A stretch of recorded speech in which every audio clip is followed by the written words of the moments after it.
Yo, what's up, everybody? This is Toby. Welcome to the podcast. If you're a new listener, welcome. I'm going to give a big shout out to my day ones for the past 6 years, my subscribers, my listeners. I appreciate people who talk about this podcast, who share this podcast, who support this podcast, who write reviews for this podcast. Really appreciate all your support. I've been doing this for 6 years. I've been giving it away for free. So many people ask me why I don't film it, why I don't monetize on YouTube, why don't I charge people for it on Patreon? And their answer is because I don't want to. I love these conversations in my kitchen. I love the honesty. I love that people want to come back for 2 or 3 episodes, the reoccurring guests that I have all the time. I love it. No lights, no cameras. I myself do not like going on podcasts that are being filmed and have lights. I've done it a couple times. I'll probably never do it again. I don't feel like myself in those situations. So I want all my guests to be as comfortable as possible. I do have sponsors. The sponsors keep my shit going. They keep it alive. But I will never interrupt a conversation with an ad in the middle of it. People do that all the time, and I will never interrupt the flow of a conversation. So don't worry about that. But I do have amazing sponsors who I align myself with, who the products that I use on a daily basis. I've turned down so much money for sponsors that want to be part of this podcast with companies I've never tried or didn't align with. I'm very picky about who I have on my sponsors and have on this podcast. That being said, check out the sponsors. Joe, cue up the music. Since 1987, Rockabilia has been around doing officially licensed merch. No bootlegs from all the artists that I freaking love, from pop to hip hop to rock to hardcore to punk. Over 500,000 items on this website, independently owned, operated in the USA. Custom limited collabs drop every month exclusively on this website from visual artists and tattoo artists. We have so many bands that I love and artists that I love, from Gaga to Blink, Katy Perry, Bad Brains, Beastie Boys, De La, Tribe Called Quest, 50 Cent, Billy, Deftones, Dead Kennedys, DMX, Dr. Dre, Eric B. and Rakim, Goo Goo Dolls, Hall & Oates, Wu-Tang, U2, Snoop, TSO, and Paramore. Those is to name a few of all my favorite bands that are on this website. I've owned t-shirts from all those artists throughout my life. Now I know to go here only. All officially licensed merchandise. Check out Rockabilia Instagram. Also go to rockabilia.com and use my code OLLC10 and get 10% off. That's rockabilia.com. Use my code OLLC10 and get 10% off your purchases. Thank you to Rockabilia for being our new sponsor. Welcome to OLLC fam. As we get older, we start paying attention to what we put in our bodies.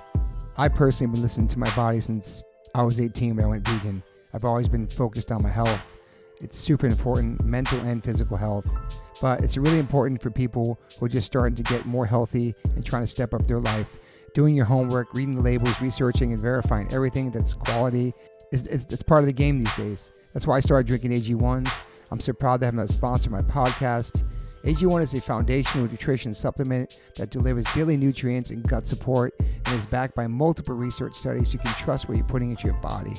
We're all so busy these days, so just store a pack of AG1 in the morning into a cup of water and shake it up and drink it. I love the way it tastes. I do it every single morning. It's part of my routine. I bring the packets on tour. It's an incredible life changer for me. Many supplements only reference research from ingredients in their product, but I trust AG1 in my daily routine because it's constantly putting the formula to the test. It's backed by multiple research studies. In one of those research studies, AG1 was shown to have double the amount of healthy bacteria in the gut, which is super important because these help digestion in the immune system and the immune health. And these bacteria are known to help with digestion as well, gas and bloating, which I freaking need. And it also promotes regular bowel movements, what I can attest to. In another research study, 97% participants felt more energy after 30 days, and 91% of the participants noticed that they needed less coffee after 60 days. I quit coffee like 5 months ago. I know I'm good on that.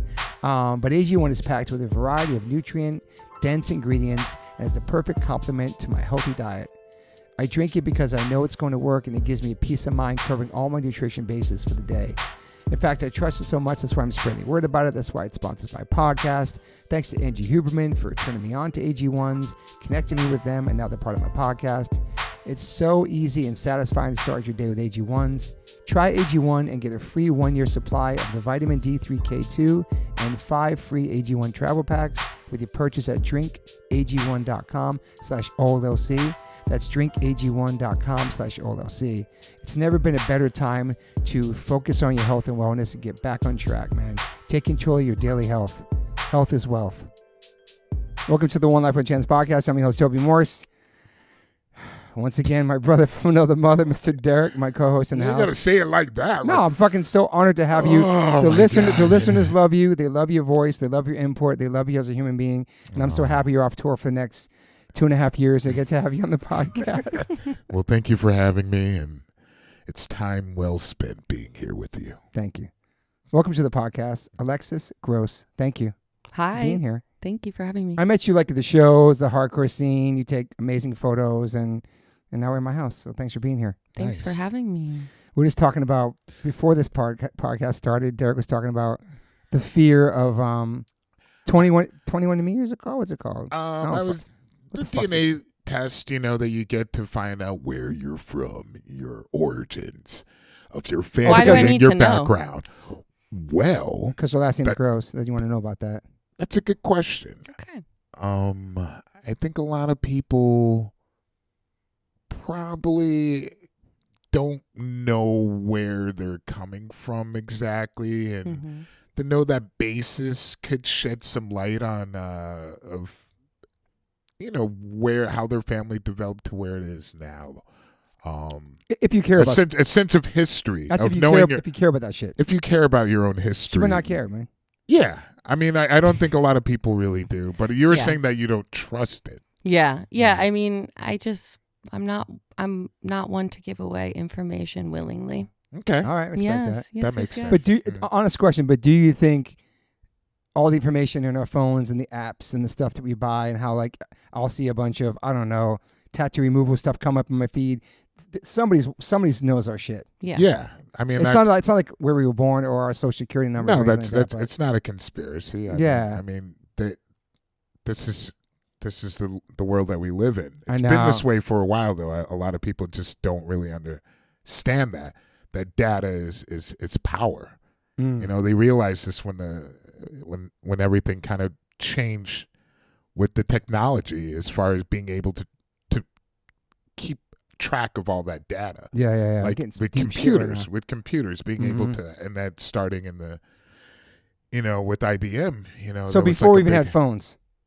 way before. Yeah. Yeah. All right. I mean, it was something that they knew that was like, this is vital information of being able to manipulate and control a lot of people. I mean,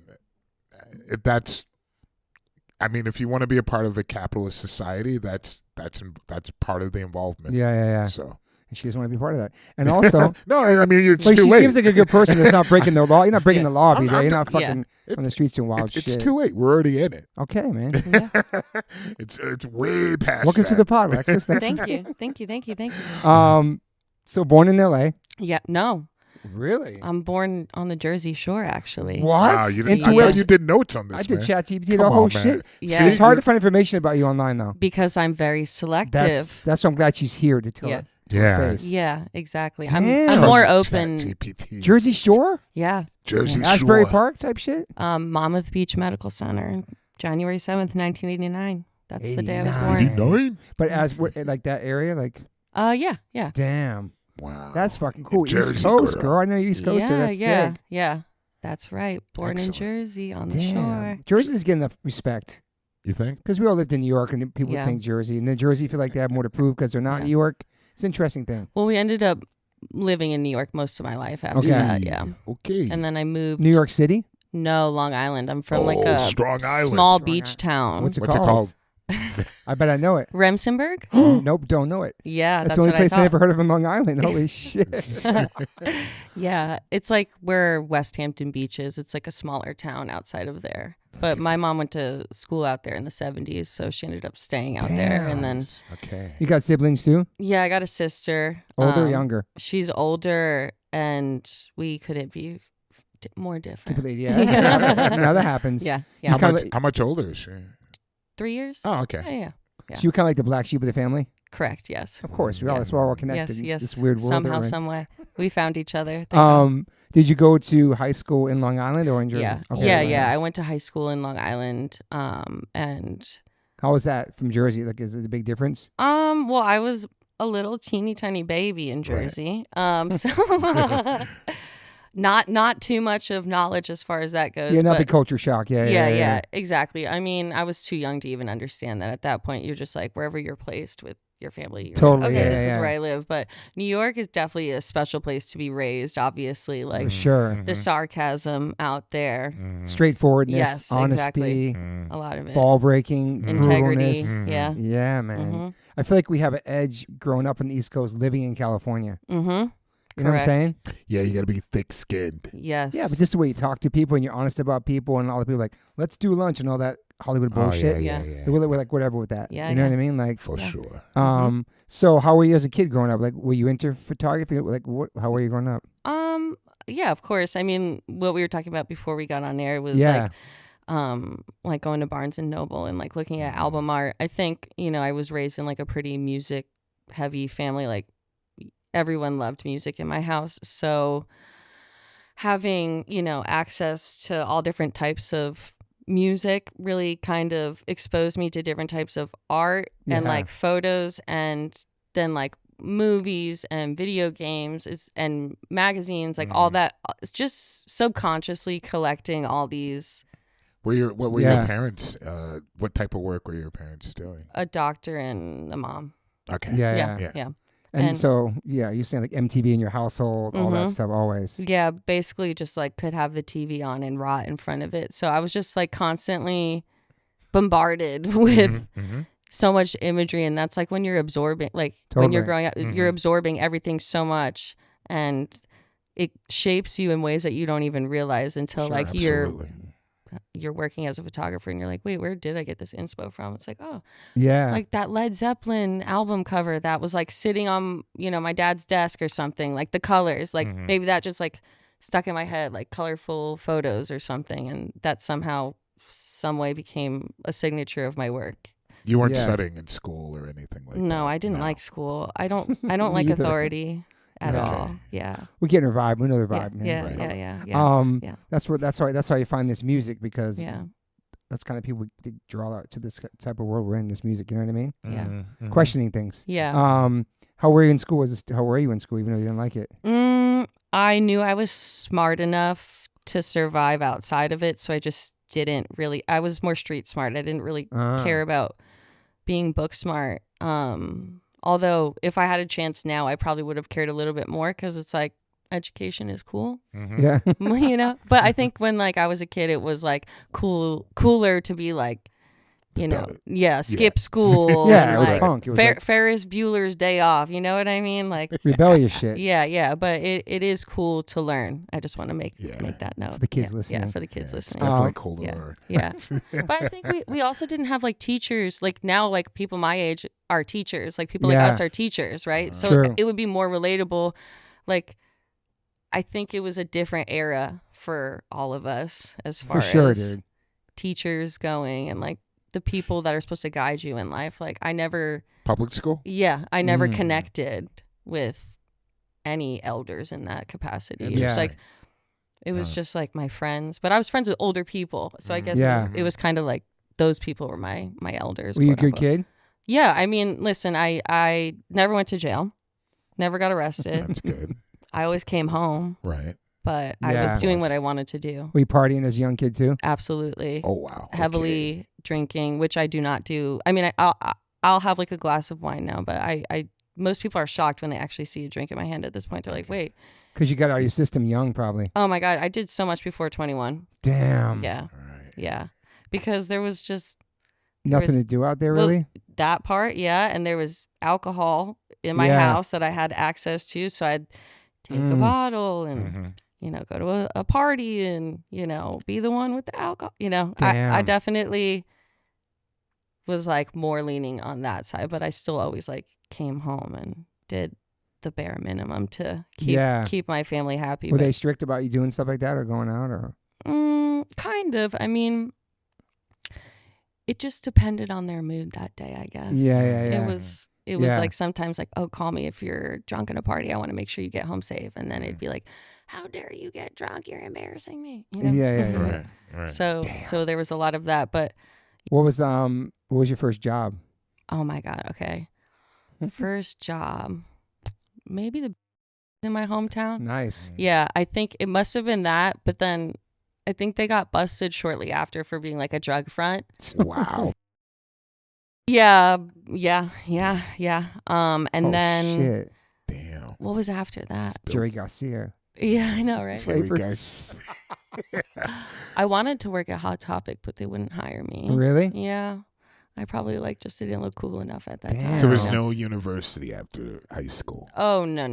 That wasn't in your plans. No, absolutely And not. were your parents like, no? What were your goals when you graduated? I just wanted to party and get fucked up and take pictures, honestly. Damn. Oh, so you're already into taking pictures. Yeah, but like disposable cameras. Like I was bringing disposable cameras to shows all the time. And like that was the shit. I was into that type of photography because that's all I knew of. Like, you know, when you're younger, you go to like birthday parties and they have like the little cameras on the table, right? So I'd take one home and then I started bringing it to summer camp and like taking pictures of my friends at summer camp and hanging them up on the wall because you won't see them for a year, you know? Yeah. So that's like kind of your first kind of love and passion was photography? Probably I would say, yeah, I've always had an interest in it. I mean, weren't you a competitive cheerleader too or something? Yes, I was. How did you learn that one? Who do you think? Chappelle Lacey. Yes. Did you ask him really? He told me. I told him how the podcast goes. Oh yeah. Like a deep dive about her. He's the only person that I've ever told that to. So I was like, oh my god, that's so funny. Dope though. Yeah. I mean, when'd you do that? Like what grades? I did it all like second grade till I graduated essentially, and I stuck it out in high school because like I just loved the workout and the music. Honestly, totally. Like it was fun. And did you travel and compete and stuff? I did, yeah. Oh wow, yeah, nice. yeah. Oh. Damn, what was your position? Because it's different. Like the person in the back support. Okay. Yeah, I didn't have too good of core balance to be up top, so. Damn. Yeah. Wow. So that was fun. You enjoyed doing that, yeah. Yeah, I mean, it definitely was something that took up a lot of my my parents just wanted to like drown me in activities. You know, I think a lot of parents try to do that. So totally. Keep just them figure out busy. what you like though. Yeah, exactly. And then I found weed. Okay. Yes. Yeah. Finally. Yeah. I was waiting to this part of the story. Yeah. Then I found weed, and the first time I smoked it, I thought I was actually laced. Because Really? I didn't know what I was feeling. I was like, what the fuck is this? How old were you?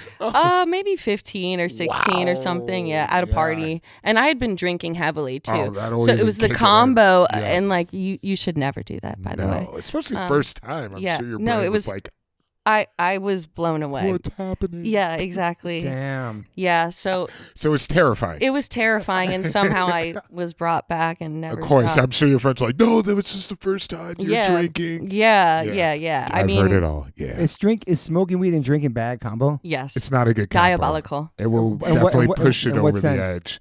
Well, I don't know. It can definitely rev up your anxiety. I think for each person, it's a little bit different, but that's like a death trip that some people may have from smoking and drinking at the same time, where you feel that you're literally dying. Damn. And there's nothing happening. It's all in your mind. So I'm not missing Correct. out on nothing. Yeah. Okay. Yeah, you're not missing out. No, you would know by now. Yeah. Yeah. All right. So you get into the drinking and smoking weed, Yeah. and then just like, and then are you going to school? You graduate barely, Barely, yes. Okay. and then Exactly. is there something your parents want you to do at that moment? Are they trying to push you to do something? Yeah, I mean, like, I had to figure something out. Like, there was no other option, right? So I ended up going to hair school. Yeah. Really? Yeah. Beauty school Totally dropout. random. You know, I didn't drop out, but I did not end up getting like my official like hours certificate. Like, I never took the final test, even though all that money was spent on like school and training. Wow. You doing it to please your parents? You're really into it. Yeah. Yeah, that seems like that's normal for kids. Man. It was like either do this or like you're gonna have to work like, you know, at a restaurant. So how old were you when you moved out? How old were you? 17, I guess. Yeah, Yeah, right same. after I graduated high school Wow. immediately. You're out. Well, yeah, because I went to hair school. Okay. So it wasn't like a school where you're like dorms and stuff. No, I got my apartment, right? So this Ooh, like I okay. moved out and got an apartment. It's Had the a real first time job, had an apartment. Yeah. I didn't have No a job. I no thought job. the school. No, Okay. no. No, I okay. was in school and I got an apartment. It's the first time I'm like living alone By yourself. by myself. Damn. That's pretty Yeah. crazy, dude. 17, 18 year old. Yeah, like living by Wild. myself, and Probably. it was in Canada What, too. what year? Oh, I wait, know. what? Side quest. Wait. How'd you get to what part of Canada? Toronto. And you went there by yourself to Toronto? Yes. Was it for a boyfriend? No. Was it for... Was it for a love interest? No. All right, so you ended up in Canada. What the fuck? Yeah, I ended up in Canada because of decisions that you make when you're like a young Totally. woman, you know? Following your heart. Yes, exactly. Good. Yeah. I'm going to follow my heart there. All right, so you ended up in Toronto. Damn, that's a total difference from Long Island. I know. But like I had always gone to shows there. Like there was always music up there too. Oh, like yeah, I would drive like great scene. all around New York, Connecticut, like Philadelphia. For punk shows and stuff? Punk, Every kind of hardcore, show. emo, like it didn't matter. Damn. Okay, yeah. let's rewind for a second. Yeah. What was your exposure to punk rock? Like I know that was when you played in your house. Like, what was the first kind of band you heard that kind of connected you to? Probably like something I heard on like SSX Tricky or something. Like the video game was like the first time I had probably heard punk music, like being exposed to it. Because at that point I was still listening to like Britney Spears and like, hell yeah, you know, I think I was Backstreet Boys. Yeah, 3rd and 4th grade. Like not like I knew of like, you know, Pink Floyd and Led Zeppelin, like that kind of stuff. But like the hardest band I knew at that point was probably like Slipknot, I guess. That's fine. That's pretty heavy. It's pretty hard, dude. But I had only figured that out like through like searching hard music on Napster, you know? Napster. Yeah, hard rock and like Slipknot's the first thing that showed up. So I'm like, okay, this is my favorite band. Great band, though. Like just deciding that was my favorite band at that moment without like even knowing more than one so song. that's like you a know? gateway almost to like hardcore, I guess, to hard music. Yeah, and then You were like an emo kid too? I loved emo music. Were you like goth? No, I think I was more like Give me an example of an emo band, because I always confuse. Back then, you were in Brazil at the time too. You missed the whole shit. Yeah, I mean, there's a different. Our emo was different from DC. It's Yeah, different. yeah. What's your emo? That like brand new, Taking Back Sunday, like that kind of stuff. Yeah. Totally different. It's emo. That was the emo genre. Yeah, I get it. Yeah. My Chemical Romance, all that shit. Right. Yeah. Exactly. That's why you wanted to work at Hot Topic too. Exactly. Well, it was like I was in this small town that didn't really have like very many alternative anything, right? Like I was just learning about alternative stuff on like MySpace and like the internet, you know? Like Interesting. I had access to the internet in my room. My parents just like put a computer in there, let me shut the door, you know? Damn. Right. That's scary. Yeah, very much so. You don't even I don't think there was like people didn't know how crazy the internet really was at that time, you know? Absolutely. Just like kind of starting but starting to get more. Yeah. The message boards, all that shit. Yeah, Damn. exactly. Yeah. Yeah. Definitely the message board lifestyle. Message board. What was that? Bridge 9 board? Thank you. Yeah. Yeah, you like that was crazy. Crazy spot. That was a crazy spot. But And then what was like your first punk show? It was the Casualties for my 13th birthday party in Jersey, and I like had never been to a punk show right before, so I'm like standing in the front, so excited, and immediately like just get toppled. My shins like are bleeding. Like I'd never experienced anything like this before, and I loved it. Wow. Of course, man. Yeah. It's that weird thing of like getting hurt and fear. And who did you go with? Like, okay, so like I had like, you know, the music from the video games and from like going to record stores and seeing stuff, but I'd never actually met people until I went to sleepaway camp like one summer, and there was like these 3 dudes from Montreal and they were skater punks. That's sick. And they were the ones that, you know, were like, oh yeah, we're into this, that, Check and the this other. out. Yeah. And then, you know, a couple other people were alternative at sleepaway camp, so like we were all like a crew, you know, like these were my alternative friends. Like find your tribe, man. Yeah, exactly. And I'm still like friends with the girl that I was closest with, you know, like we're still in contact. She works in music, of course, you know. This is sleepaway camp. Yes, sleepaway camp. But not in school. You didn't. No, in school. Long Island too. I think. Yeah. Well, until I got to high school, and then I met my older friends, like in my sister's grade, actually. So I became friends with this girl, Jamie, who had a car, and like her and her boyfriend was into hardcore music, which is how I got brought into that world. And me and her were like into more like emo and punk type stuff, like pop punk, that whole world. So we would just be like, let's go to this show. And we would go so much to these venues that like the security guards were like, just come on in, you know, like we didn't even end up having to pay at times. Like that's cool. It was so cool building that community. I you know, Ricky, I would see him at shows. Like I distinctly remember his face from back in the day. But you sing. It's amazing. Yeah, Brandon brought me to all the hardcore shows. Like he's the one that showed me all that side of it. Because Long Island was like brand new, Glassjaw, VOD. There's a bunch of bands from Long Island. I don't know if you were around with like the high up, like how amazing Long Island was. You were in Brazil at the time. VOD was the first band that we did a tour with. When I joined Sepultura, VOD and Earth Crisis was the tour. That's a sick one. So that was pretty sick. But I didn't know. I was like, who is this VOD? Yeah. They're a big band. They're an important band in New York, man, for sure. But they're amazing. I love those guys. I think Take It Back Sunny from Long Island too, are they? Yeah, they are. Damn. Yeah. So then you start finding like all this whole subculture of people and because my friend Jamie, like her boyfriend went to a different school and like he had all these friends who were like into punk and hardcore and skateboarding. So I got more into that world through those friends. Did you start skating too?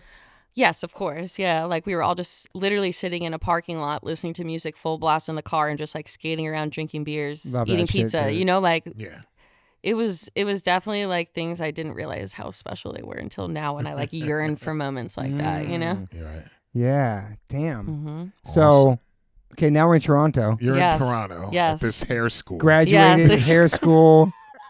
A random side quest. Wait. So the hair school was in Toronto. In Toronto. Yeah, it was. I thought it was for love. Okay. Whatever. Yeah, and in Toronto, I ended up like being introduced to more music there. There's so much great music from there. I know. So I was like, oh, like this is amazing, obviously. So and I think it's a pretty safe place. I mean, especially at that time. Yeah, it was chill. What year would that be? Do you remember?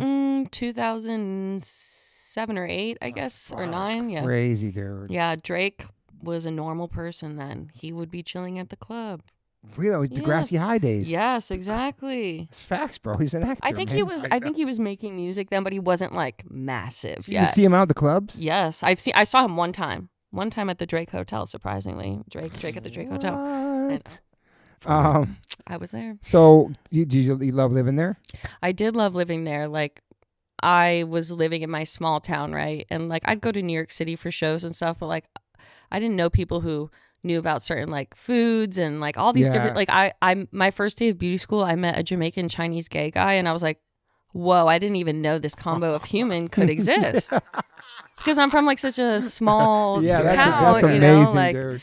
And like sick combo. Yeah, and so like we would all hang out, like all of us, because we're all from different places, and like, you know, they'd teach me because this is the first time I'm moving out of like my parents' house. Like, I took care of myself, but I didn't know how to take care of like really being an adult. So like these people were older, like we were all different ages. So like people would be like, okay, this is how you cook, this is how you clean, this is how you take care of this, you know, because it was like chaos definitely at first for me. So I mean, living alone at like 18, it'd just be like, it was like how hard was it to find your first place and stuff like that, get situated? I was like planning my life even before I got there. I was on the internet. I was very efficient. Smart, man. Yeah. Focus, Yeah. And like I, made my IKEA shopping cart and had it all picked out. Damn. You know, I was prepared. You were ready to go. I was ready to get out. I was tired of the circumstances that I was living under at that point, you know, like it wasn't terrible, but it wasn't amazing. So I just wanted to escape and have like autonomy over myself and my choices. And Were you taking photos at shows already? No, not really. Like disposable, Still but like, disposable. but at this point, like I had already found like a point and shoot camera, right? So like that's what I was working with, you know, like. But I don't even have those photos because that computer got stolen. So. Damn. Yeah, all my like stuff from the beginning is gone. So you start getting serious with the photography more and trying more. To. And then my parents are like, "What the fuck are you gonna do to survive? This is not how you're gonna make money." So I got a job at a hair salon, and that's like it ended up being kind of like a cult experience, which is like a whole other. What, the salon? Yes. How long did you last there for? How long were you there for? Like 9 months. Okay. I tried the year. I was like, I'm just going to do a year, and then I can say I did it and then be done. Damn, man. And then, after that, I got a job at a bar, and that's when the drinking really ramped up. Because it was like, how am I going to make money to survive now? Yeah. And I got a job at the Jane Hotel, which is like... I remember the hotel, yeah. Yeah, it's nice like... spot. Yeah, it was like a hotel with a nice bar in it, and a lot of like celebrities would go there. So were you gone by then? I was already gone. Where like a boutique or something? Jane Street on like the West Side Highway, lower. Oh shit! Yeah, like okay, wow. Yeah. So there was like a lot of interesting clientele there. With money, you know. Yeah, exactly. And like you can get Yeah, I worked in a lot of bars in New York, and I know you can get caught up in that whole scene. That happened to my bass player, Adam, dude, working at the King's Tavern on 14th Street. Yeah. He became a raging alcoholic, man, almost killed himself. Yeah. Right. And then, and I worked with your wife. At Beauty Bar on 14th Street. I loved Beauty Bar. Yeah. I was going there when I was not old enough. Don't the one say on 14th that. I was Street? working the door. Sorry. Maybe that's why you look a little familiar. Maybe I had dreads then. You worked the door back then. That's crazy. Yeah, you let me in when I was 15 and 16. Probably wasn't working that day. Okay. Yeah, because you left in New York before that. Yeah, definitely. Yeah. How long did Beauty Bar last? Until like the mid 2000s? That's maybe? a good question. I don't know how long. know. Well, she was out there after us. So I don't know. Yeah. It was a beautiful spot. It was like when. Yeah, it was awesome. When like lastnightsphoto.com was like a thing. You remember that? I do kind of remember that. Maybe. Yeah. Yeah, you do. Yeah. I kind of remember that. It was like, you know how what the Cobra Snake is? It's like, okay, party photographers, but it was like a thing. That was also an influence on my work. Okay. It was like, because I was partying when I was in my teens, like at these New York City clubs where like, do you know who the Misshapes are? It's like just a bunch of New York City downtown cool folk, you know? And they were part of the generation after. Yeah, so for sure. We had our own before that. Yeah. So it was just like really cool to have access somehow, some way to these people that, you know, indirectly shaped my photography style because of like how much fun and how much energy was being emitted out of these photos. Like, and that's a lot of my work is also like those off moments, like knowing when to capture the shot rather than like setting up a pose. It's more of like in the moment. Yes. So yeah, I definitely was inspired a lot by like those. Were you taking photos at the bar? Yes, I was. Oh, damn. okay. Yes, I was. Interesting. That's cool. There's all kinds of people and stuff. And people are definitely much more relaxed in that setting, I think, once you start drinking. I mean, I also like became friends with some of these people that I still see to this day, right? And some of the DJs that are like, you know, now maybe a director. Like everyone's doing different things with their lives, but we're all still connected. So that's cool. It was definitely an era. That's cool that you were taking photos. I wish I would have done that. I wish someone didn't steal my computer. That sucks. Yeah. How long did you work at the bar for? I think it was probably till I was 23, so almost 2 years. Yeah. Okay. Yeah. And then a lot of people doubted me, actually. I mean, I'm not traditionally trained with photography. I'm just literally did it based off of inspirations that I've been exposed to, you know? I love that. But like that was foreign to my family, right? So Got it. Yeah. It wasn't the norm. It wasn't. It was like, this isn't norm for them. Or what they envisioned for doctors, accountants, you know, like lawyers. Like that's the world that they're from. And I am. Yeah, what they wanted or envisioned for you. Yes. Not what you wanted. Yes. Since the beginning of my existence on this I planet. get it. So you stopped. and had to get the hair job. But you said you at the cult. Oh, the cult. You said you kind of went sober at 23? Yes. What was the breaking point for that? Yeah. I think it was like, it was random. I think it was just like, honestly, I was acting like an idiot. Like probably, I think I grabbed someone by their shirt. That was it. It was like, I grabbed them by their shirt and it was like a nice vintage shirt. And it like, you know. A friend or somebody's job? It was a homie. It was a homie. It was just like, yo, what's up, dude? Like, just like trying to say what's up. And he's like, don't do all that. And I think in that moment, I was like, yeah, I'm done. This is, I'm embarrassed. Like that. Wow. Yeah, I'm embarrassed. I was on mushrooms too. So maybe I was more intense. It was also my first time doing mushrooms. Oh my God. Yeah. And the last time? Yeah, no. I mean, I've done it like a couple of times. It makes my feet really hot for some reason. That is so funny.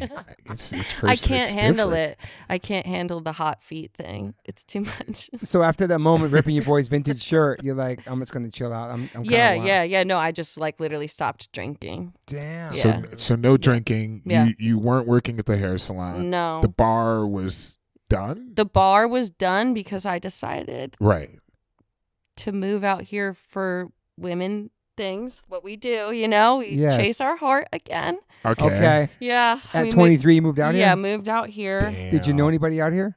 I knew a few people because at this point I was shooting a lot of skateboarding. Okay. Oh, okay. Yeah, because Nice. I was like going out and partying and I would like meet Eric Ellington. He's from this era. You wanted me to tell you, say hi to you. Yes, he's with him from that yesterday. era Yeah. of me being insane. Punk trunks. Yeah, drunk that way. Yeah. Yeah. You wanted me to say hi to you. That's right. Yes, love him. Yeah, That's cool, man. I've known him, since then. So it's like I would meet these people. They were wild kids back then. Exactly. So There's like a whole this drinking skate crew. Wild, dude. okay. Yeah. this is what I thought was cool when I was younger. So like I'm like, did too. you know, exactly. So you came out here. You've never been out here. You only knew a few people. I came out here one time prior to that for a neck face Halloween thing. Nice. Because I was a fan of his art. And the first time I got in the car out of the airport, I heard Toot It and Boot It by YG. And I was like, this is amazing. I love California. I've never heard music like this before because I didn't listen to West Coast hip hop. Really? No, I'm like I was only exposed to New York hip hop, which is great. Right. Yeah, and like the Dirty South and okay. But I'd never really like zoned in on anything California style. I get that. Yeah. What was some of the New York hip hop back then around that time? Tribe Called Quest was like my favorite. Best, dude. Yeah, it was Come my on, girl. absolute Come on favorite. now. Yeah. I would listen to it constantly on the train, like driving. It was my favorite. Best, dude. Yeah. Soundtrack of New York. Dude, the one Yeah, the theory, subway. Midnight Marauders. Yeah. Oh my god, Yeah. dude. And like Nas and that kind of stuff. Yeah. The real shit. The real shit. Yeah. So then you're back and now you're in LA. Yeah. LA. So I ended up in LA. Followed your heart out here. Followed my heart out here. Got a job at Pizzanista. Nice. Oh wow. Yeah. man. Because Salman It Aga. makes sense. Yeah, man. skateboarding. Legend. I was Right. like, Shout out to him, man. Yeah. I can, Big have more shout out. access to like more pro skaters coming Yeah, there, take yeah, their of photo, course. interview them, Totally like makes things. sense. Smart. Yeah. Right. I was trying to be. Yeah. You knew what you're doing. Yes, exactly. So I worked there up until Vans like offered me a fat check, and then I was like, I'm so sorry, I quit. And Really? Then, yeah, and then I just How did they hear about you? I think through Tumblr.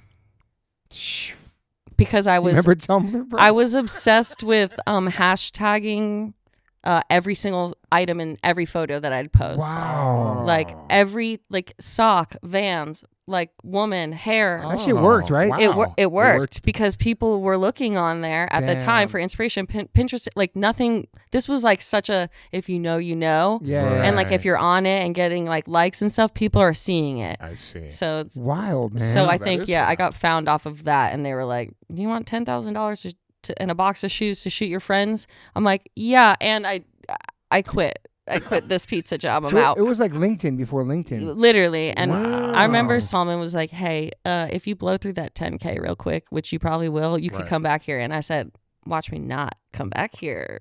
I always use that for motivation. I'm like, okay. That's sweet, though. It's nice of Oh, him. he's so sweet. I love Yeah. him. Yeah, he's amazing. He was such an integral part of like me establishing cool. myself Yeah. out here, and I met so many people that are like art directors, creative directors that were buying pizza from there.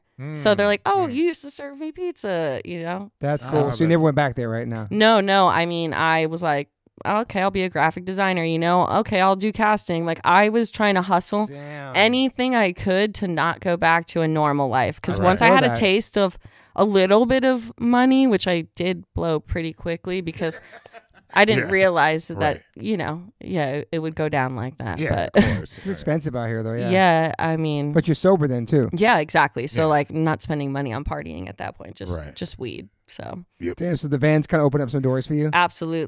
absolutely. They're the ones that like made it happen for me as far as that goes. So then from there, you start doing photography and stuff, too? Yeah. Vans and Fender were like some of the earliest Fender. people. Yeah. Nice. Guitars. Yes. Huh. I think just That's people, dope. talk like creative directors and people know, and like wives and friends, they all like, meet for a dinner or a coffee, and they're talking about like, oh, there's this cool photographer you should check out. It's just like word of mouth I see. I type of. love that, man. Yeah.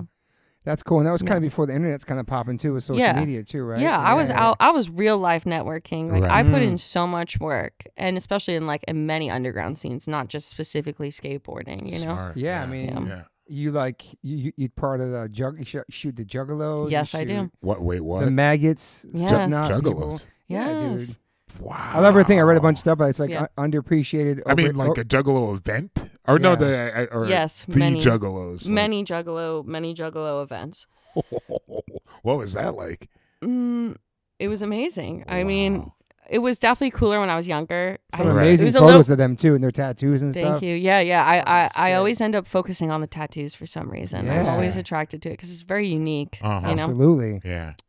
But yeah. Wow. I read some. I mean, like she shoots. It's like underappreciated, over-exaggerated, represented, right? Yeah. I I think love that, dude.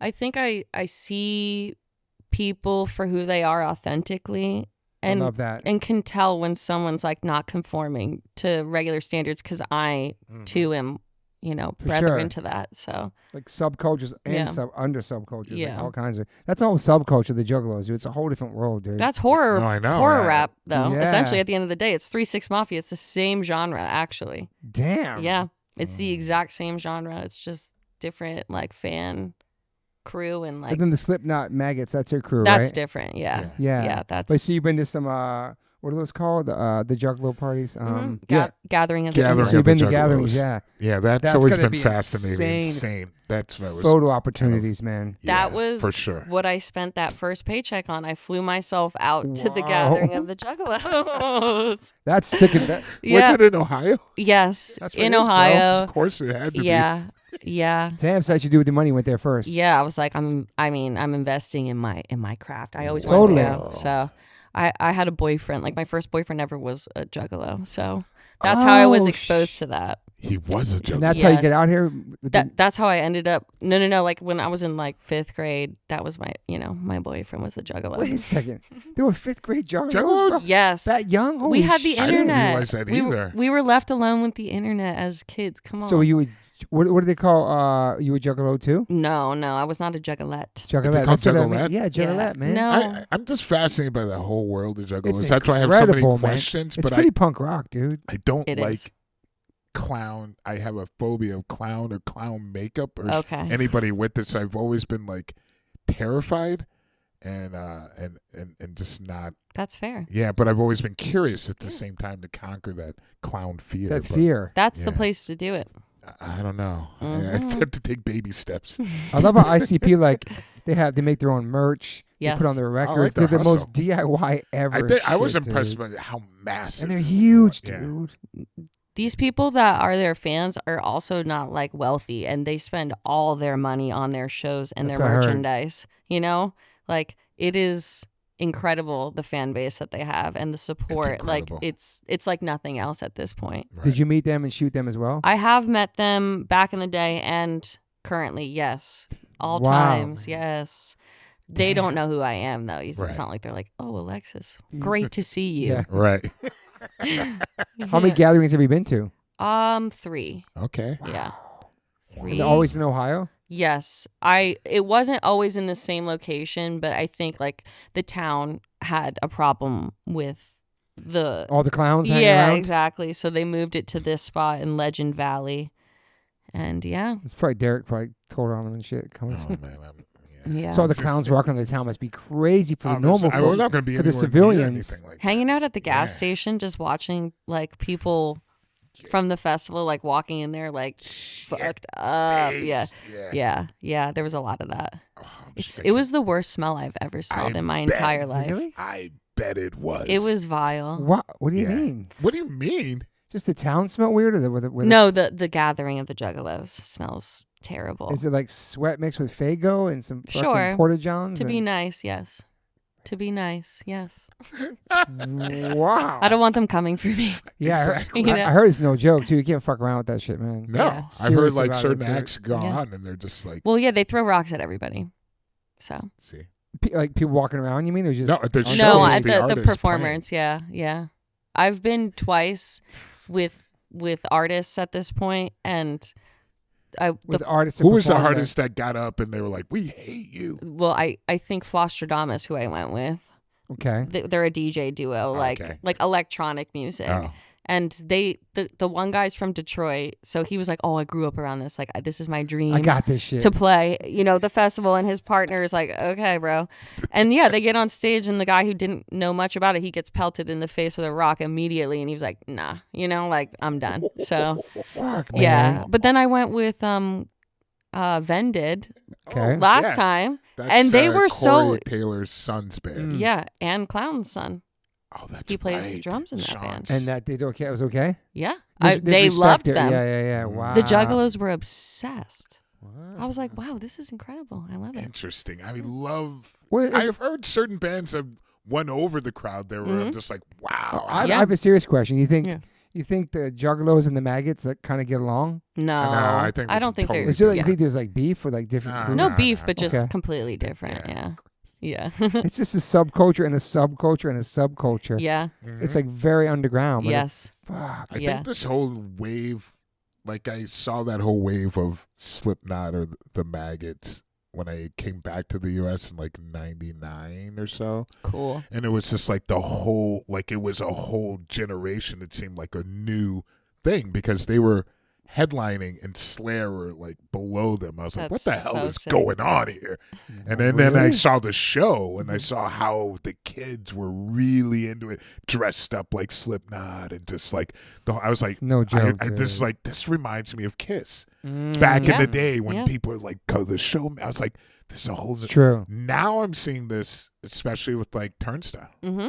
It's like a whole new generation. Yeah. Young, like, but people more being themselves. Yeah, that's what they're inspiring them to do. Yeah. Right. So much diversity in the crowd. It's beautiful, dude. It's not like everyone's in the same shirt or has the same face paint on. Like, barely anyone looks the same in these crowds, which is so beautiful. It's amazing. Yeah. But I see, like that energy level of like that excitement in the air. And it's really, really cool to be around. I mean, I don't like, Slipknot music, but I appreciate, like how they're able to connect with that generation of people. It's pretty impressive. When do you start actually kind of making money from photography and making a living on it? When does that start? I think probably 2017 was the year it really hit. Wow. Where I was getting like 20K jobs like every month, and I was like, holy shit. Damn. And I didn't know what to do with money. I literally just like would just hey, Turnstile, can I come on tour with you in Europe? Like I would just spend my money to go experience things, and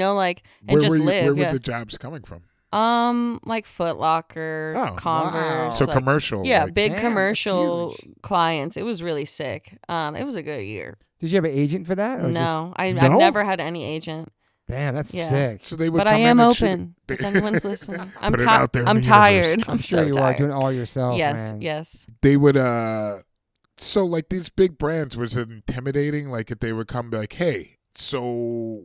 I think at first I was too like naive to like the level of seriousness that was happening on that end that I just ignored it. I would just do my thing, and I think it worked out in my favor because I was like, I had no clue how important, how much money was invested in these images. I'm not thinking. I'm just like, hell yeah, I'm taking pictures and getting paid. Were they like directing you, or were you no. They just give you open, like, hey? Yeah, most people when they approach me, it's like, hey, how do you see this idea? And then you give them a pitch, and then they agree or they don't, or like they come at you with their own pitch and you interpret it. It's just like, sometimes they're like, do whatever you want, but at the end of the day, the client's always going to be like, listen to what I want to do. So it's like, yeah, you end up doing what they want always in the end. They say like, oh, we want you to do your thing, go crazy, and then they're like, actually, can you do it this way? I'm like, yeah, sure. Whereas I don't think I was always that way. I think I was a lot more sensitive towards those comments because I was like, what? I thought you wanted to hire me for me. Yeah. But now I'm like, who cares? Yeah. It's a job. Because I'm still, it's a job, and I could still do my thing when I'm done with this. The way I want. Was your first cover? Was it Avril Lavigne? Was your first cover for AP? Yes, that was. 2022. That's big. Man. Yes, it's amazing. Dreams really do come true. How'd that come about? You had to have been a fan of her when you were younger, maybe, no? Of course.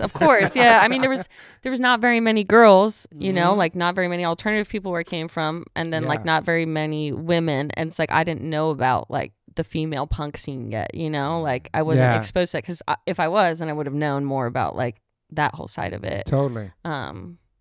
Sorry, I got distracted. That's an amazing cover for AP with Avril. I'm like Avril Lavigne. Were you nervous for that one? I don't know. I don't think I'm ever. The only time I was ever nervous was with Slipknot. I think that was the only time, but that's because I was too high. I was too high. I smoked too much. I mean, when you're doing the cover, you already have in mind, you're like, okay, so I know I'm going to be working with her. Then you. Well, I was just like, I only know how to do what I do, right? So totally. I'm just going to show up and do it my way because it's the only way I know. And hopefully she'll like it. But like, there was a lot of discrepancy behind the scenes with accomplishing everything. There's always going to be opinions. Like before she walked in, like her team's like, hey, can we turn the lights down? Because her eyes are really sensitive, right? But then she comes in, she's like, I can't see. Can we turn the lights on? Like shit like that. Yeah. But can we turn the lights? So it's like, you realize I'm a photographer. Yeah. No, I know. She was cool though. No, she was so fucking sick. She's awesome. She just wanted to drink beer and eat pizza on set, and that's what she did. Wow. She was dope. Fucking G. Yeah, she's so cool. Definitely not a clone. Definitely. She's still here. That was weird. That was the stupidest thing I ever read, man. Okay, yeah. anyway. It was so weird. Yeah, that was definitely dream come true. I feel like, a lot of these cover opportunities are like, whoa. You did Turnstile Revolver, right? Yes, I did. And you did AFI, the new AP. Yes, I did. And then Kerrang, you did a bunch like Code Orange and Interrupters and Chelsea Wolf and Horror. Yeah, Kerrang, they've been like hitting me up for years, and it's like really they're the only consistent people that truly are like, hey, do you want to do this? Do you want to do this? I'm like, you know what? I don't even know who the hell this person is, but yeah, sure, I'll shoot it. Fuck yeah, that's I don't awesome. care. Yeah, I'm always down. It's part of everything you're doing. I'm just down. Yeah, I'm open always. Who knows? That's cool, man. Yeah. So things started going with the covers after that, more photos and shit. Yeah. I mean, the covers are few and far between. I wish for more. There are some coming out soon, which I'm very excited about. But then, who knows what's next? So. Do you have like a dream to do like a Thrasher cover or something like that? Like a Thrasher cover? If they would put anything other than a skateboard photo on the cover, then yeah, I would. But I before the skateboard mag ended, I got a 12-page photo spread in the last issue ever. That was like, woohoo! Oh, that's amazing. But man. I worked for a Canadian skateboard magazine called Color Magazine. That's where, I would do all my photos and interviews of skateboarders.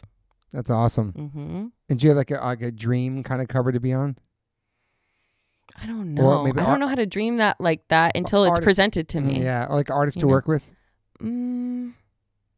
Take photos of.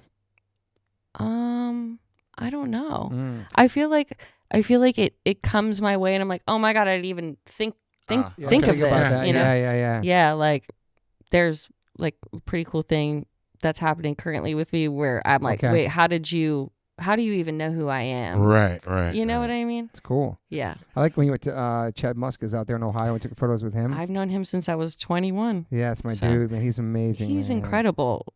I want to have a podcast just with him. I know.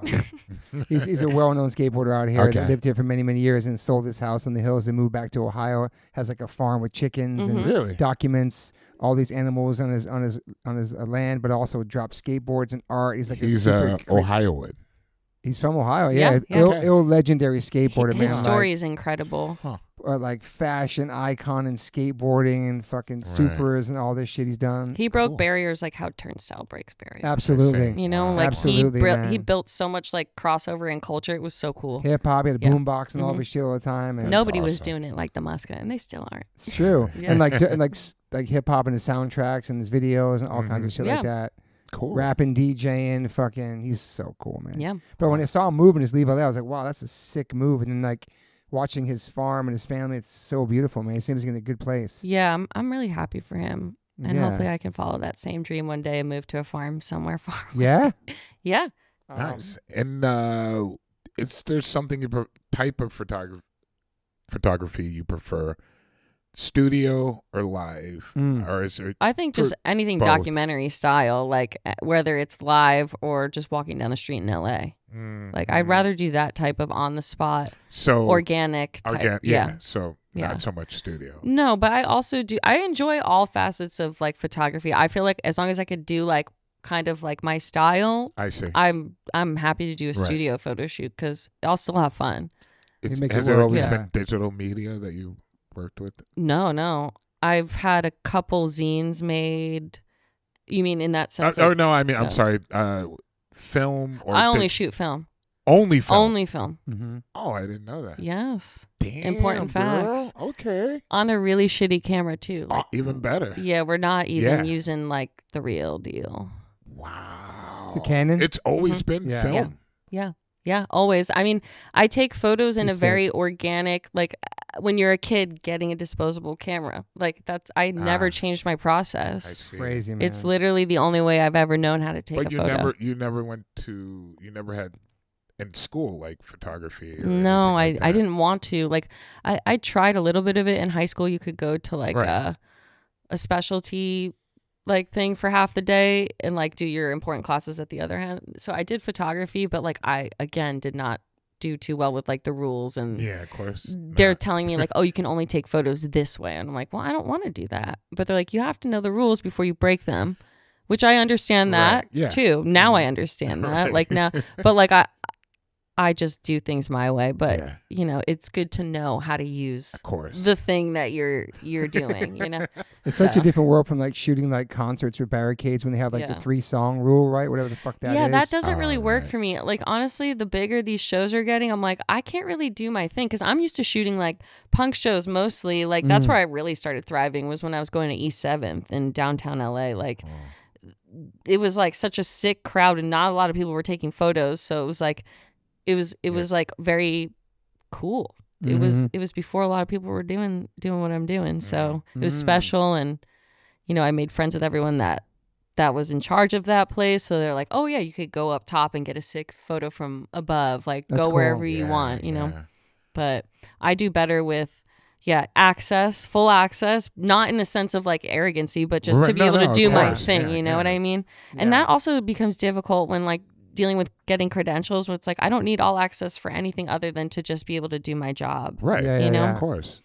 And you're developing your own photos? I could, but it would be a waste of my time because I'm individually working on every photo itself. Like I don't just like have a quick process that's like, oh, 1, 2, done. Like I'm creating art with every single photo I'm working on. So I get the negatives and all that other stuff done somewhere else. Nice. Okay. Yeah. And so when you started traveling with Turnstile, you started taking photos, obviously documenting traveling with them, right? Because I saw like with the you at the Baltimore show too, right? That you saw the amazing show in Baltimore they did outside, and then you went to the one at the Brooklyn Bridge too, at the New York too. Yeah. It was such a fun way to start the summer. Yeah, and like a lot of your photos are part of the rollout too, and some of the posters and the record, right? A bunch of that stuff. All of it, pretty much.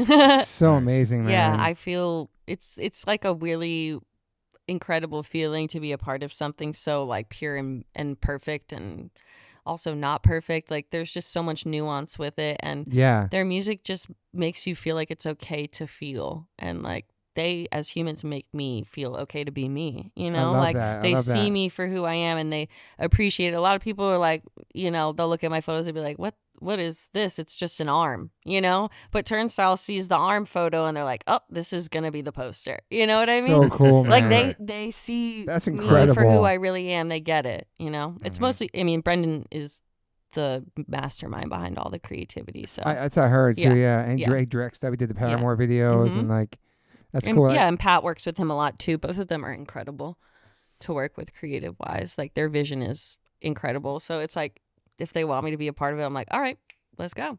Right. So where have you been with them? Like around the world? You know what's so funny? It really looks like it. Like the internet is like a good place to fool people as far as that goes. But I went on tour with them in like 2016 or 2017 in Europe, and that's because I literally just was like, I want to spend my money on something fun. So I got to go with them, which was so cool because they're still playing really small venues. Oh yeah. But they were getting on these major festivals as well. So it was like Hellfest and then like a small place, and it was so fucking sick. I remember seeing Deftones like as the sun was setting, and I was like, I can't believe that this is my life. Damn. Yeah. And Body Count played after Turnstile, and they were also so sick. And I have a really cool photo of Body Count with Turnstile. It was a really magical moment. Yeah, we were all just like young and had no idea what was like ahead, just doing our thing, you know? Yeah, so you've been there since before it became what it is now. Yeah.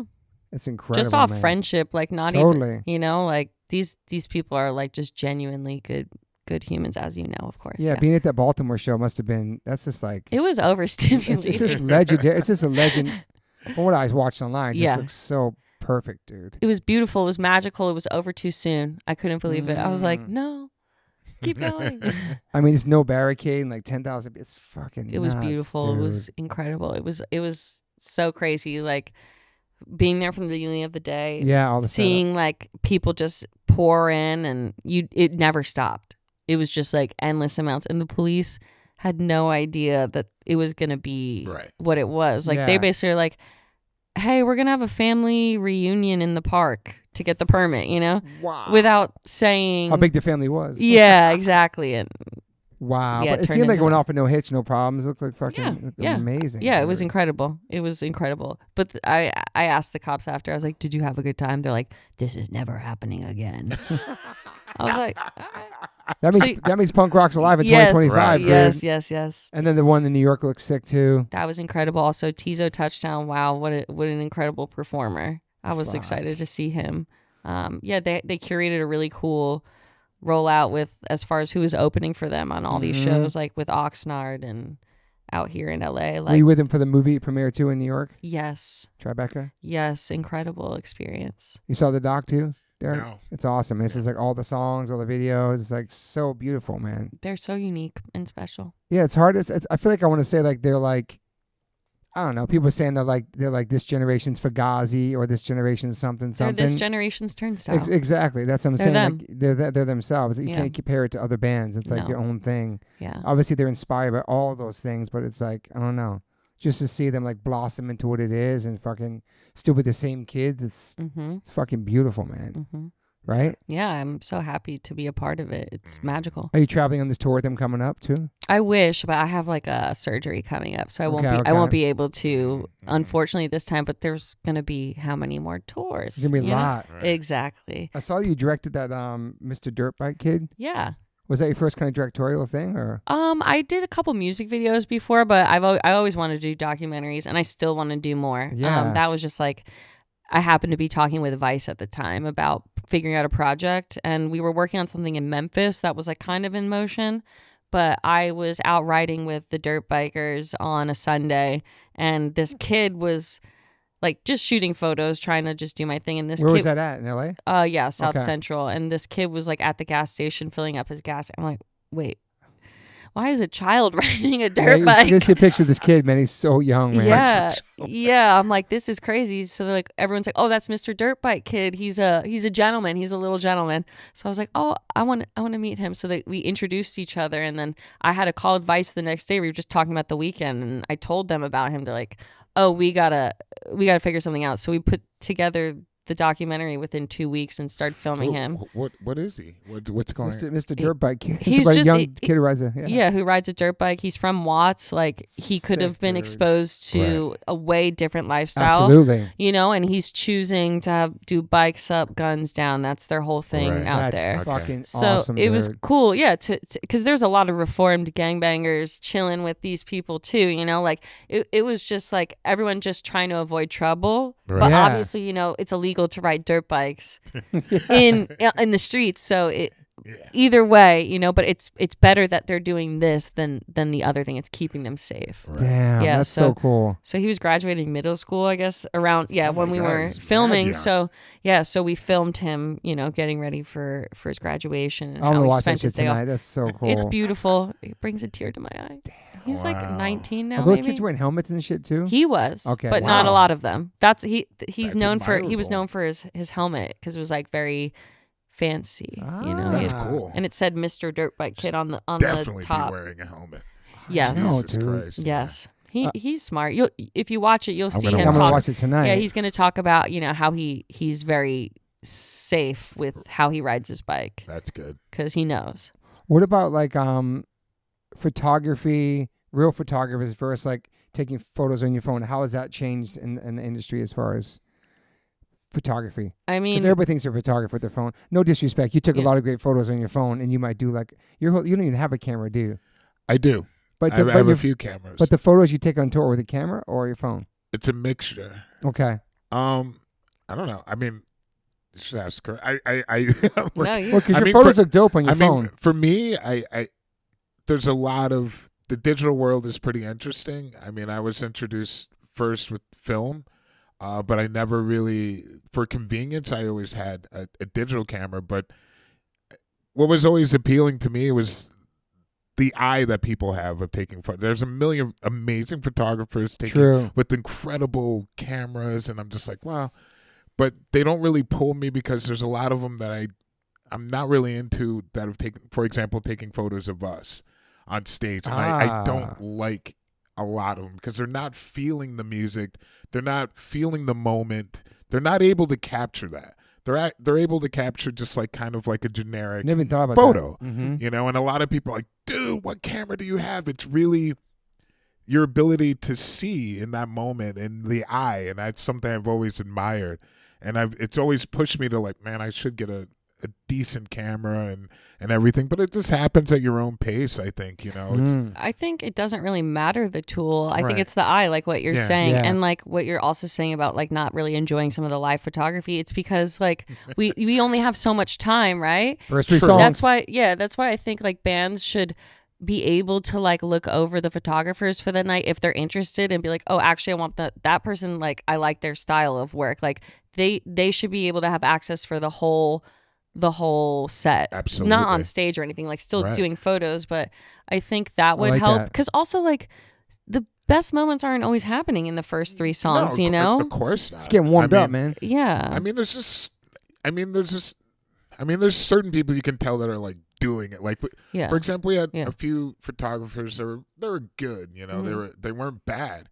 But then when we had a guy that was with Dave Matthews Band for like years, and he's from Portugal, and he really likes our band, and he came out, and it was just like killing it. Every second, you know, backstage, it's simplest things, you know, just like, you know, somebody's stretching or it's doing the eye. this. It's the eye. He knows when to get the shot. Yeah. And I'm like, oh, they're just they have such an impact, you know. And then there's another guy that I know that comes every now and then. He's doing a lot of photos with Gojira and stuff, and it'll just be like simple, like black and white photos, just like casually in the moment. He's just able to capture.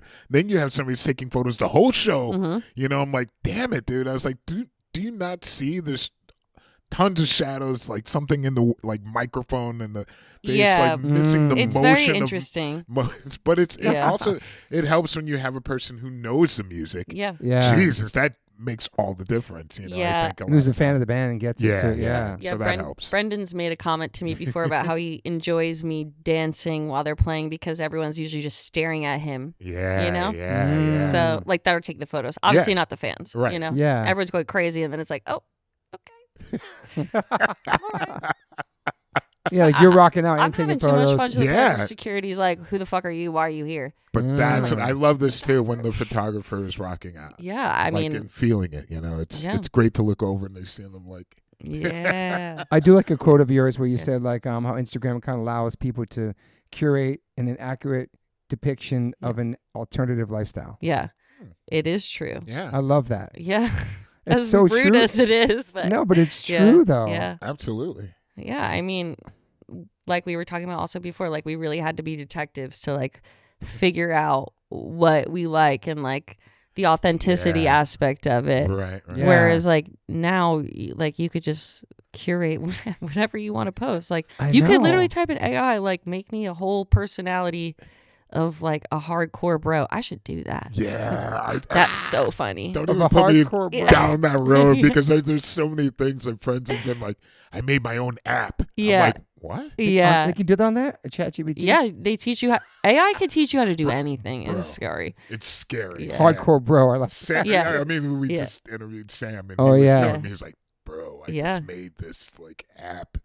So full time since pretty much, damn, it's been a while. Just full photos. This is it. Yeah, almost life. 10 years. Yeah. You have like an agent now? You have nobody now? No, No nothing. agent. Still doing Damn, everything that's right. myself. Holy shit. And it's like really difficult, obviously, when money comes into play, like having that conversation. Imagine having. You're not giving that piece of the pie, though. No. That's what That's what I mean. Okay. Right. Exactly. But like also the talk with the client when like I'm like, sucks. this puts me in a representing weird, yourself. yeah, it puts you in a weird position sometimes. Talking To be about like, money. yeah. Yeah. So But also, you know your worth, and you know.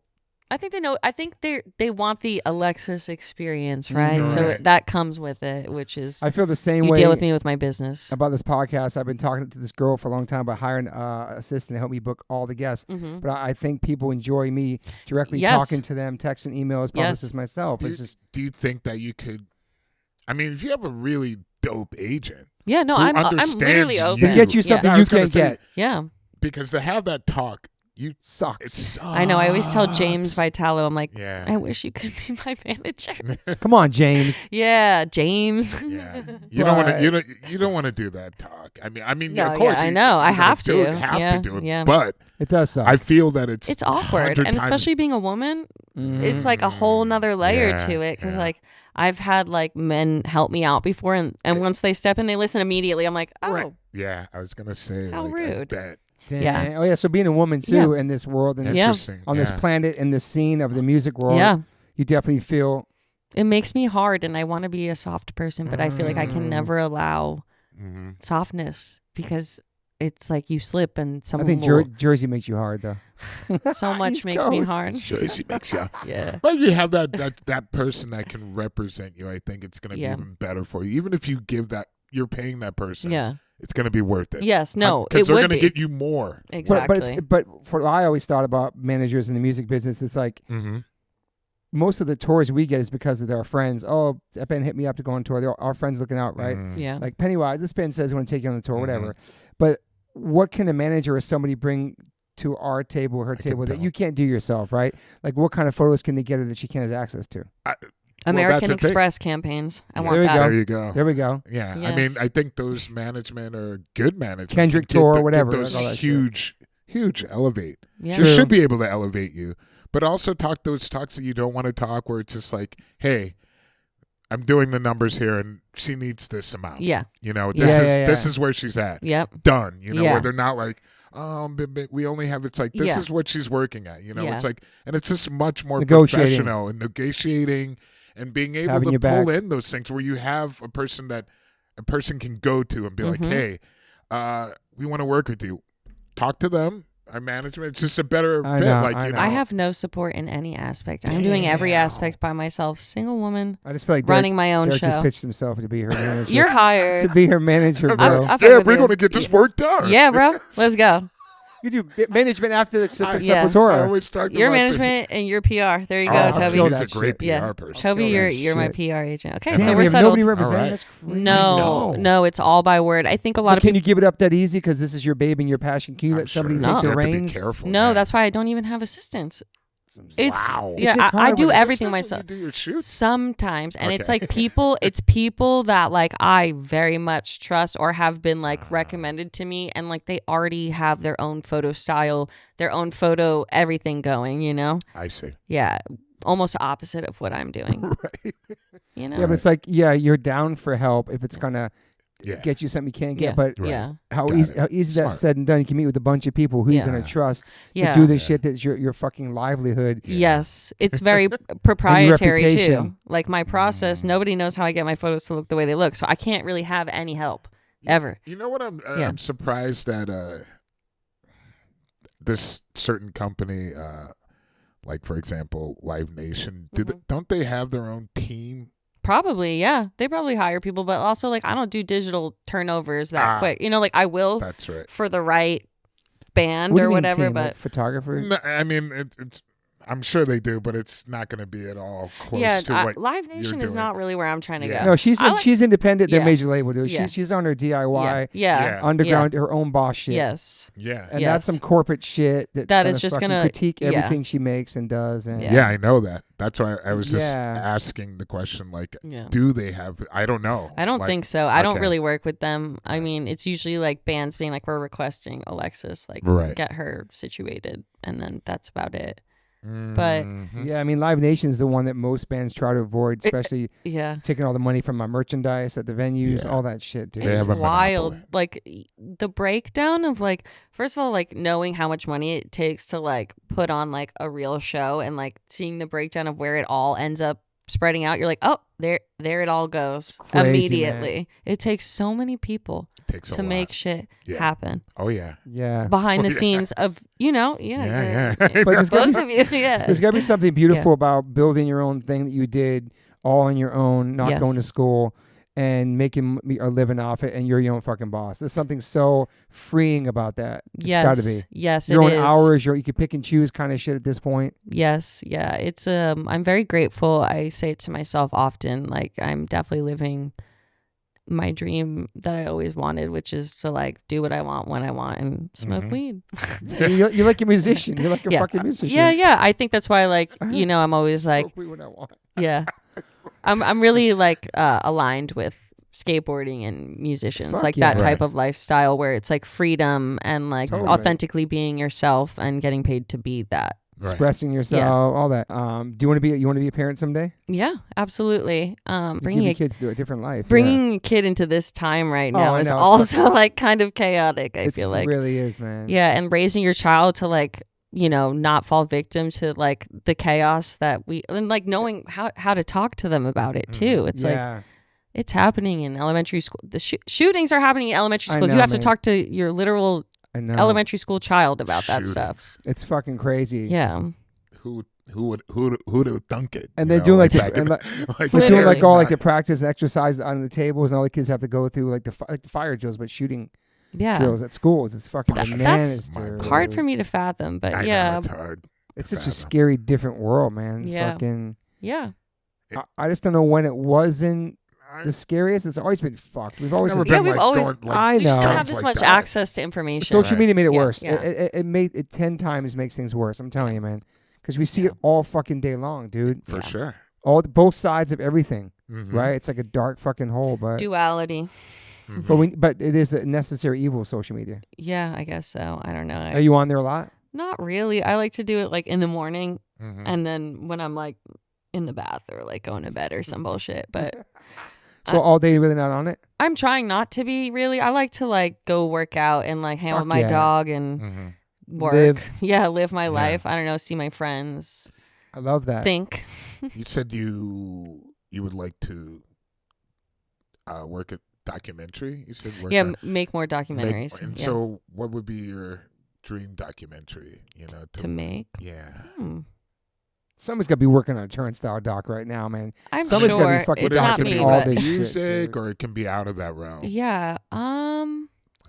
Maybe or a few things. You know, maybe like some sort of documentary about like a movie that I loved as like a kid or something. I don't know. Huh. Yeah, like I'm more so into like the off moments and like the secrets, obviously, like people that know shit that no one else knows, like finding those niche moments, you know, like I feel like, you know, Weird Al Yankovic documentary, you know what I mean, or a Nardwuar documentary. Like that would be a documentary. I mean, like the Pee Wee Herman documentary is incredible. You know, fucking incredible. Did you see it? No.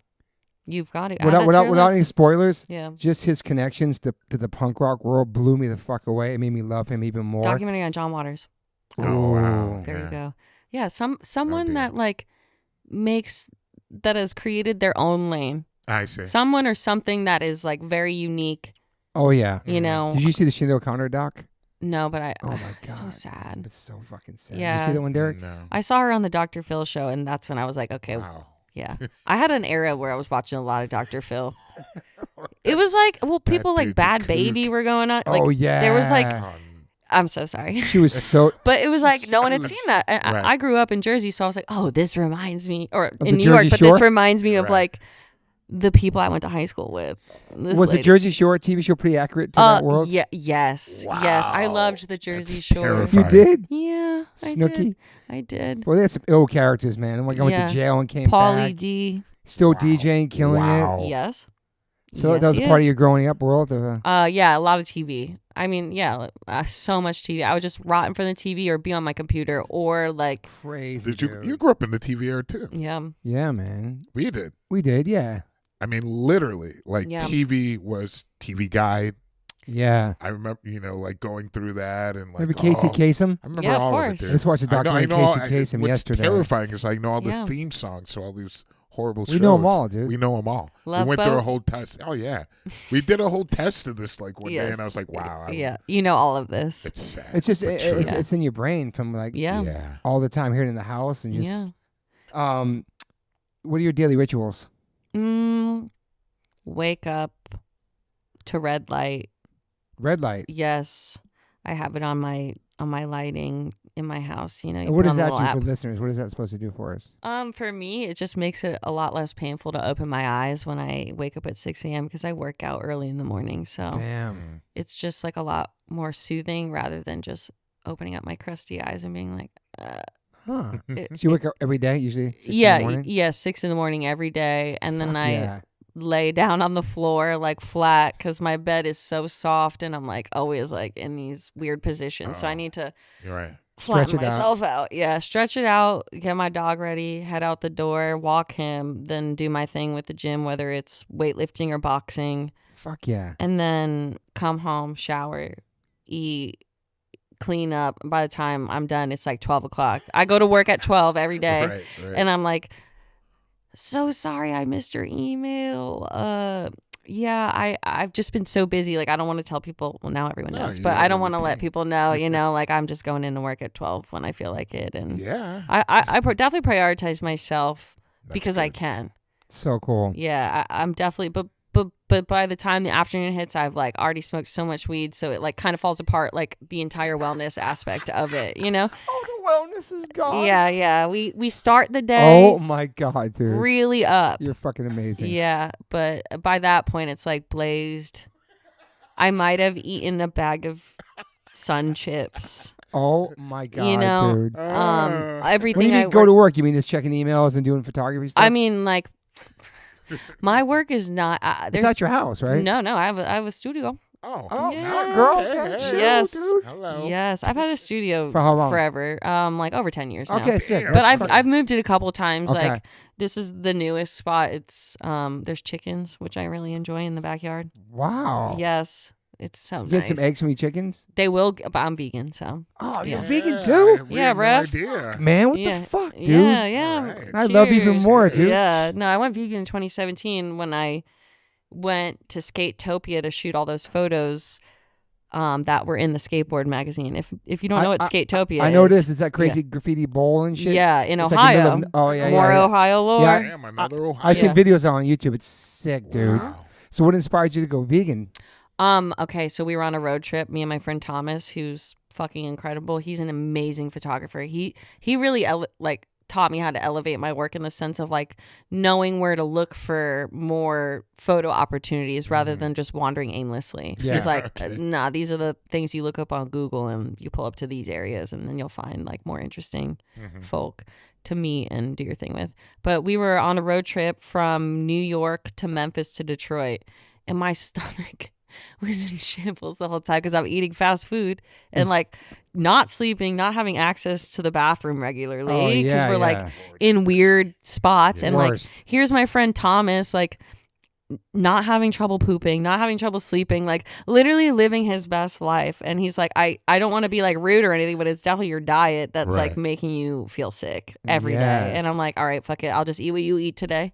And then it just, we were at Skatopia. I left all my beauty products, like everything I had that wasn't vegan. I just left it at Skatopia. Beauty products. Wow. Yeah, because it wasn't vegan. Well, yeah, I learned what veganism was. Hardcore. Yeah. So he was vegan too? Immediately. He was vegan too? Yeah, he's vegan. And he's got his little program. Like so many people have fallen into it because of Thomas, because he's so cool about it, you know? That's the way to be. He's like preachy, just kind of like he's just like, by well, example. Yeah, if you want to feel better, like you know. Damn, that's amazing. So this cold turkey, just turkey, but that's how I did it with drinking. It's like how I do it with smoking cigarettes, like everything in my life, like relationships, like all that shit. I'm like, okay, when I'm done, I'm done. Damn, man, that's good. Maybe a little bit too rigid, but it's protection mode, you know. Yeah. So vegan since 2017. Yeah. That's amazing. Yes. Good for you. Never going back. You feel good? Yes. Yeah. Awesome. Yeah. Fuck. I love it. It's crazy once you like become that and find out where everything comes from. It's all the different things about it. Yeah, it's just even like, I mean, obviously there's many reasons, but like even just knowing your ingredients and like what's in your food. Totally. Like, and what I was eating growing up versus now, like, holy shit. Like a lot of fast food and junk food. Yes, that's why I have like crazy ADHD and like all these things that probably happened because of the food that I was putting in my body. Like I truly believe in the science of food and its healing powers and its destroying powers, you know?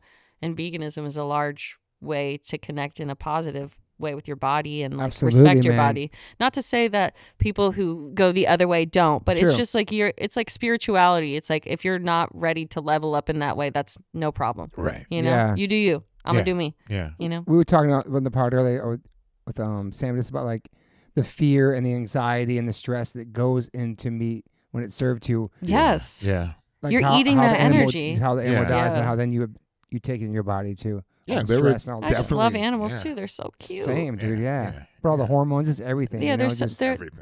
Yeah. they're harmless. They're mother's nature's gifts. Like we need to just respect them I know. and let Absolutely. them exist. Did you go hardcore with it? Like, did you get crazy about it Absolutely. when you first did? Absolutely. Yeah. Everything was gone. Yeah, immediately. But then I was like, okay, I don't have to eat like raw acai bowls, like all this shit, like all day, every day. Right. And then I like discovered junk food, and then I kind of put on a couple pounds, and then I was like, okay. Oh, the vegan junk food. Yeah, then Oh, I was it's like, so easy to do that. yeah, you learn about how good vegan Woohoo. cheeseburgers and chicken tenders are, and you're like, All the processed shit. Yeah. yes. Yeah. And then you're like, wait, isn't this what I was trying to escape anyways? So True. yeah, once I At least you figured it out and didn't give up. Because Yeah, a lot of people no. just go straight to the I know processed. a lot of people were telling me that. They're like, just go back to eating meat if you want to do that so much. I'm like, no, No, that's not the same. it's not the I same. love yeah. beans, rice, quinoa, vegetables, tofu. Anything cool. All the vegan. basic shit. Yeah. You know Yeah. what I'm saying?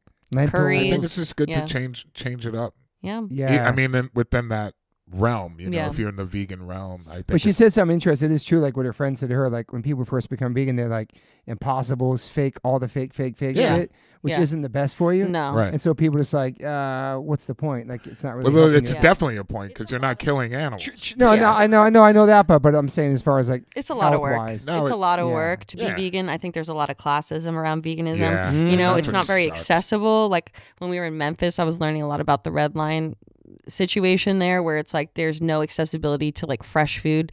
They're living off of gas stations and little corner stores. Like that's where their meals are coming from. Mm-hmm. So it's unfortunate that Yeah. nutrition is not prioritized, especially in these places where people are like been getting sick since the beginning of time because of like it's in their water, it's the food. True. It's like they don't have these people who aren't in upper class or middle class, like they don't Yeah. have access to even the knowledge. Like they're not being taught this shit Especially either. the knowledge. They No. don't know. No, it's not in like curriculum about veganism. Yeah. Why the fuck would it be? You know, it should. It should be yeah. for sure. But Yeah. it's definitely not. My there. friend John Lewis on Instagram, the Badass Vegan, has a documentary called "They're Trying to Kill Us." It's about that. Mm-hmm. All different communities where No, there's it's not true. no healthy food anywhere in the country, anywhere, man. But It's I hard. think a lot of those communities also like they do become like educated on their own, and then they start growing their own fruits Right. and vegetables in their Yeah. backyard, which is so cool. those Like, urban gardens. I yeah, love exactly. That shit, dude. Becoming self-sustainable in order to like have a decent chance at like having a good meal. Yeah, just think Yeah. about the food we had in high school and regular school. Oh Just, my like, God. fucking brutal. It dude. was Horrible. It was And even horrible. like the food machines and the candy machines in the hospitals, it's like all the shit that causes the shit while you're in the I first ate place. so many hot dogs. Oh my God. You did what growing up? Yes, 7-Eleven. After like Oh. after games and stuff, you just go to 7-Eleven, get the Slurpee and the hot dog. Wow. Yeah. That's just. But My people. God. I mean, it's there. It's just growing up. That's what Yeah. you have. It's like, Yeah. but nobody's telling you anything different. Yeah. You know what I mean? It sucks because, you know, that knowledge that a lot of people don't have, they just don't know. Yeah, and have they don't no want to idea. either. They So don't they're want so either. anti. Right. So true. Well, Yeah. it becomes the basis of their Yeah. their existence, their Yeah. reality, and Yeah. to challenge that somebody's base of what stabilizes them Yeah. is like not easy thing to do. They're not open to the possibility of No, I mean people are reluctant to change. yes. Unfortunately, Especially with the veganism stuff, I think when people hear the word or like, yeah. What about my protein? And it's Just also with- very conditioned. Oh yeah, that question every Yeah. time. Well, what do you get for protein? Get protein, bro. Fucking I was like, hate What do you that, get man. for I was like, protein? Yeah, Yeah. I'm always like, well, how many grams Yeah. of protein are you eating a Eating, day? And yeah. they're like, I don't know. Like, how much are you getting? Yeah. They don't know. I mean, I Yeah. think the internet and things like that with social media brought up a lot of, Mm-hmm. you know, people are just like copy paste, you Yep. know, their ideas nitpicking of and like, shit. and it's just like, oh, this was geared towards me. So Yep. it's like, where do you get your protein? Let's make fun of vegans. Yeah, Let's, yeah. You know, like I'm gonna go. Okay. And I see all these jokes. I'm like, Yeah. yeah, I see all these jokes. I against laugh people. sometimes too, though. I can't deny. Oh, No, there's some Sometimes funny there's shit. funny shit, but There really is, dude. It's Yeah. hilarious. Yeah. And I'm just Vegans like, can be the worst enemies of vegans. of course. yeah, Like the most judgmental. usually are. I'm like, yeah, I'm in unfortunately. like, you know, When I hear the protein thing, I'm always thinking, ever seen a fucking gorilla before? You ever seen the fucking strongest animals on the planet? Bamboo. We eat bamboo. That's what we eat for protein. But there's some of the shit they say about vegan. It's kind of funny though. It's hilarious until it's not. Yeah.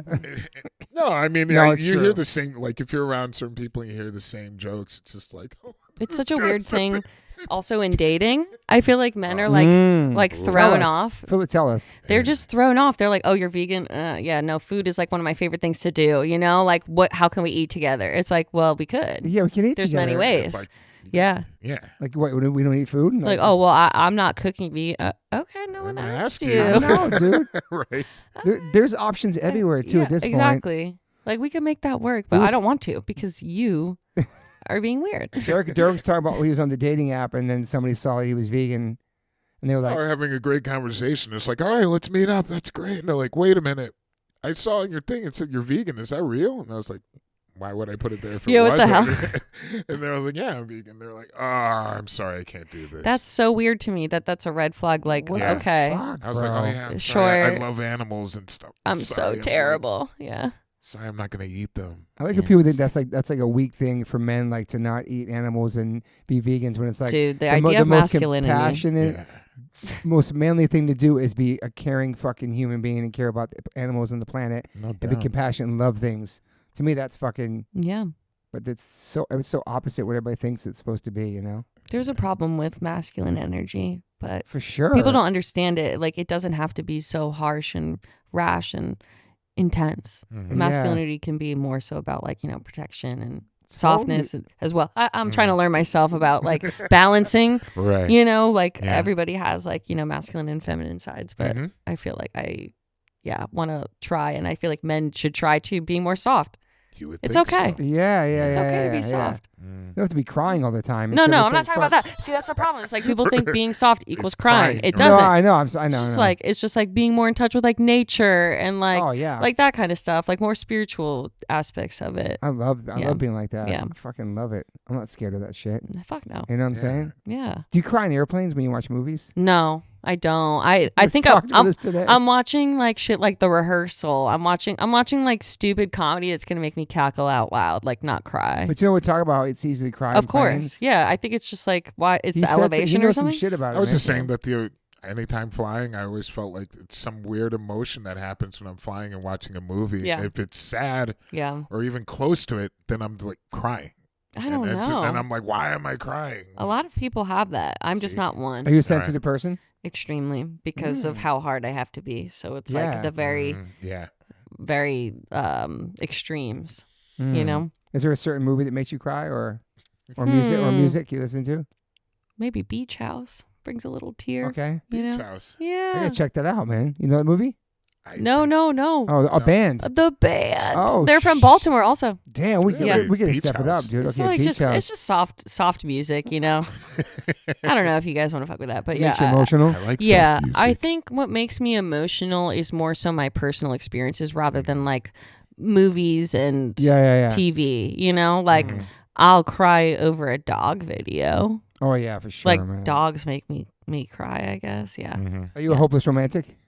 I don't even know. I feel like that's like toxic even, you know, like I feel like I'm more of a realist. Like I think at this point, like I've tried that route of like being a hopeless romantic and I don't know I think maybe my idea of it is skewed. It could still be hopeless romantic in a different frame, but I haven't reached that frame yet. I think more so right now, I want just someone to like, you know, be my homie. I love that. You know, want to take care of me, have my best interests, you know, and protect me. I think I'm tired of protecting myself. You know what I mean?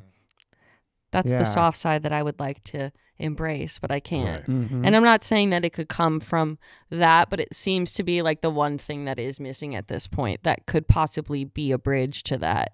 You know? I try so hard within myself, but you can only practice when you actually are in the situation. True. You know?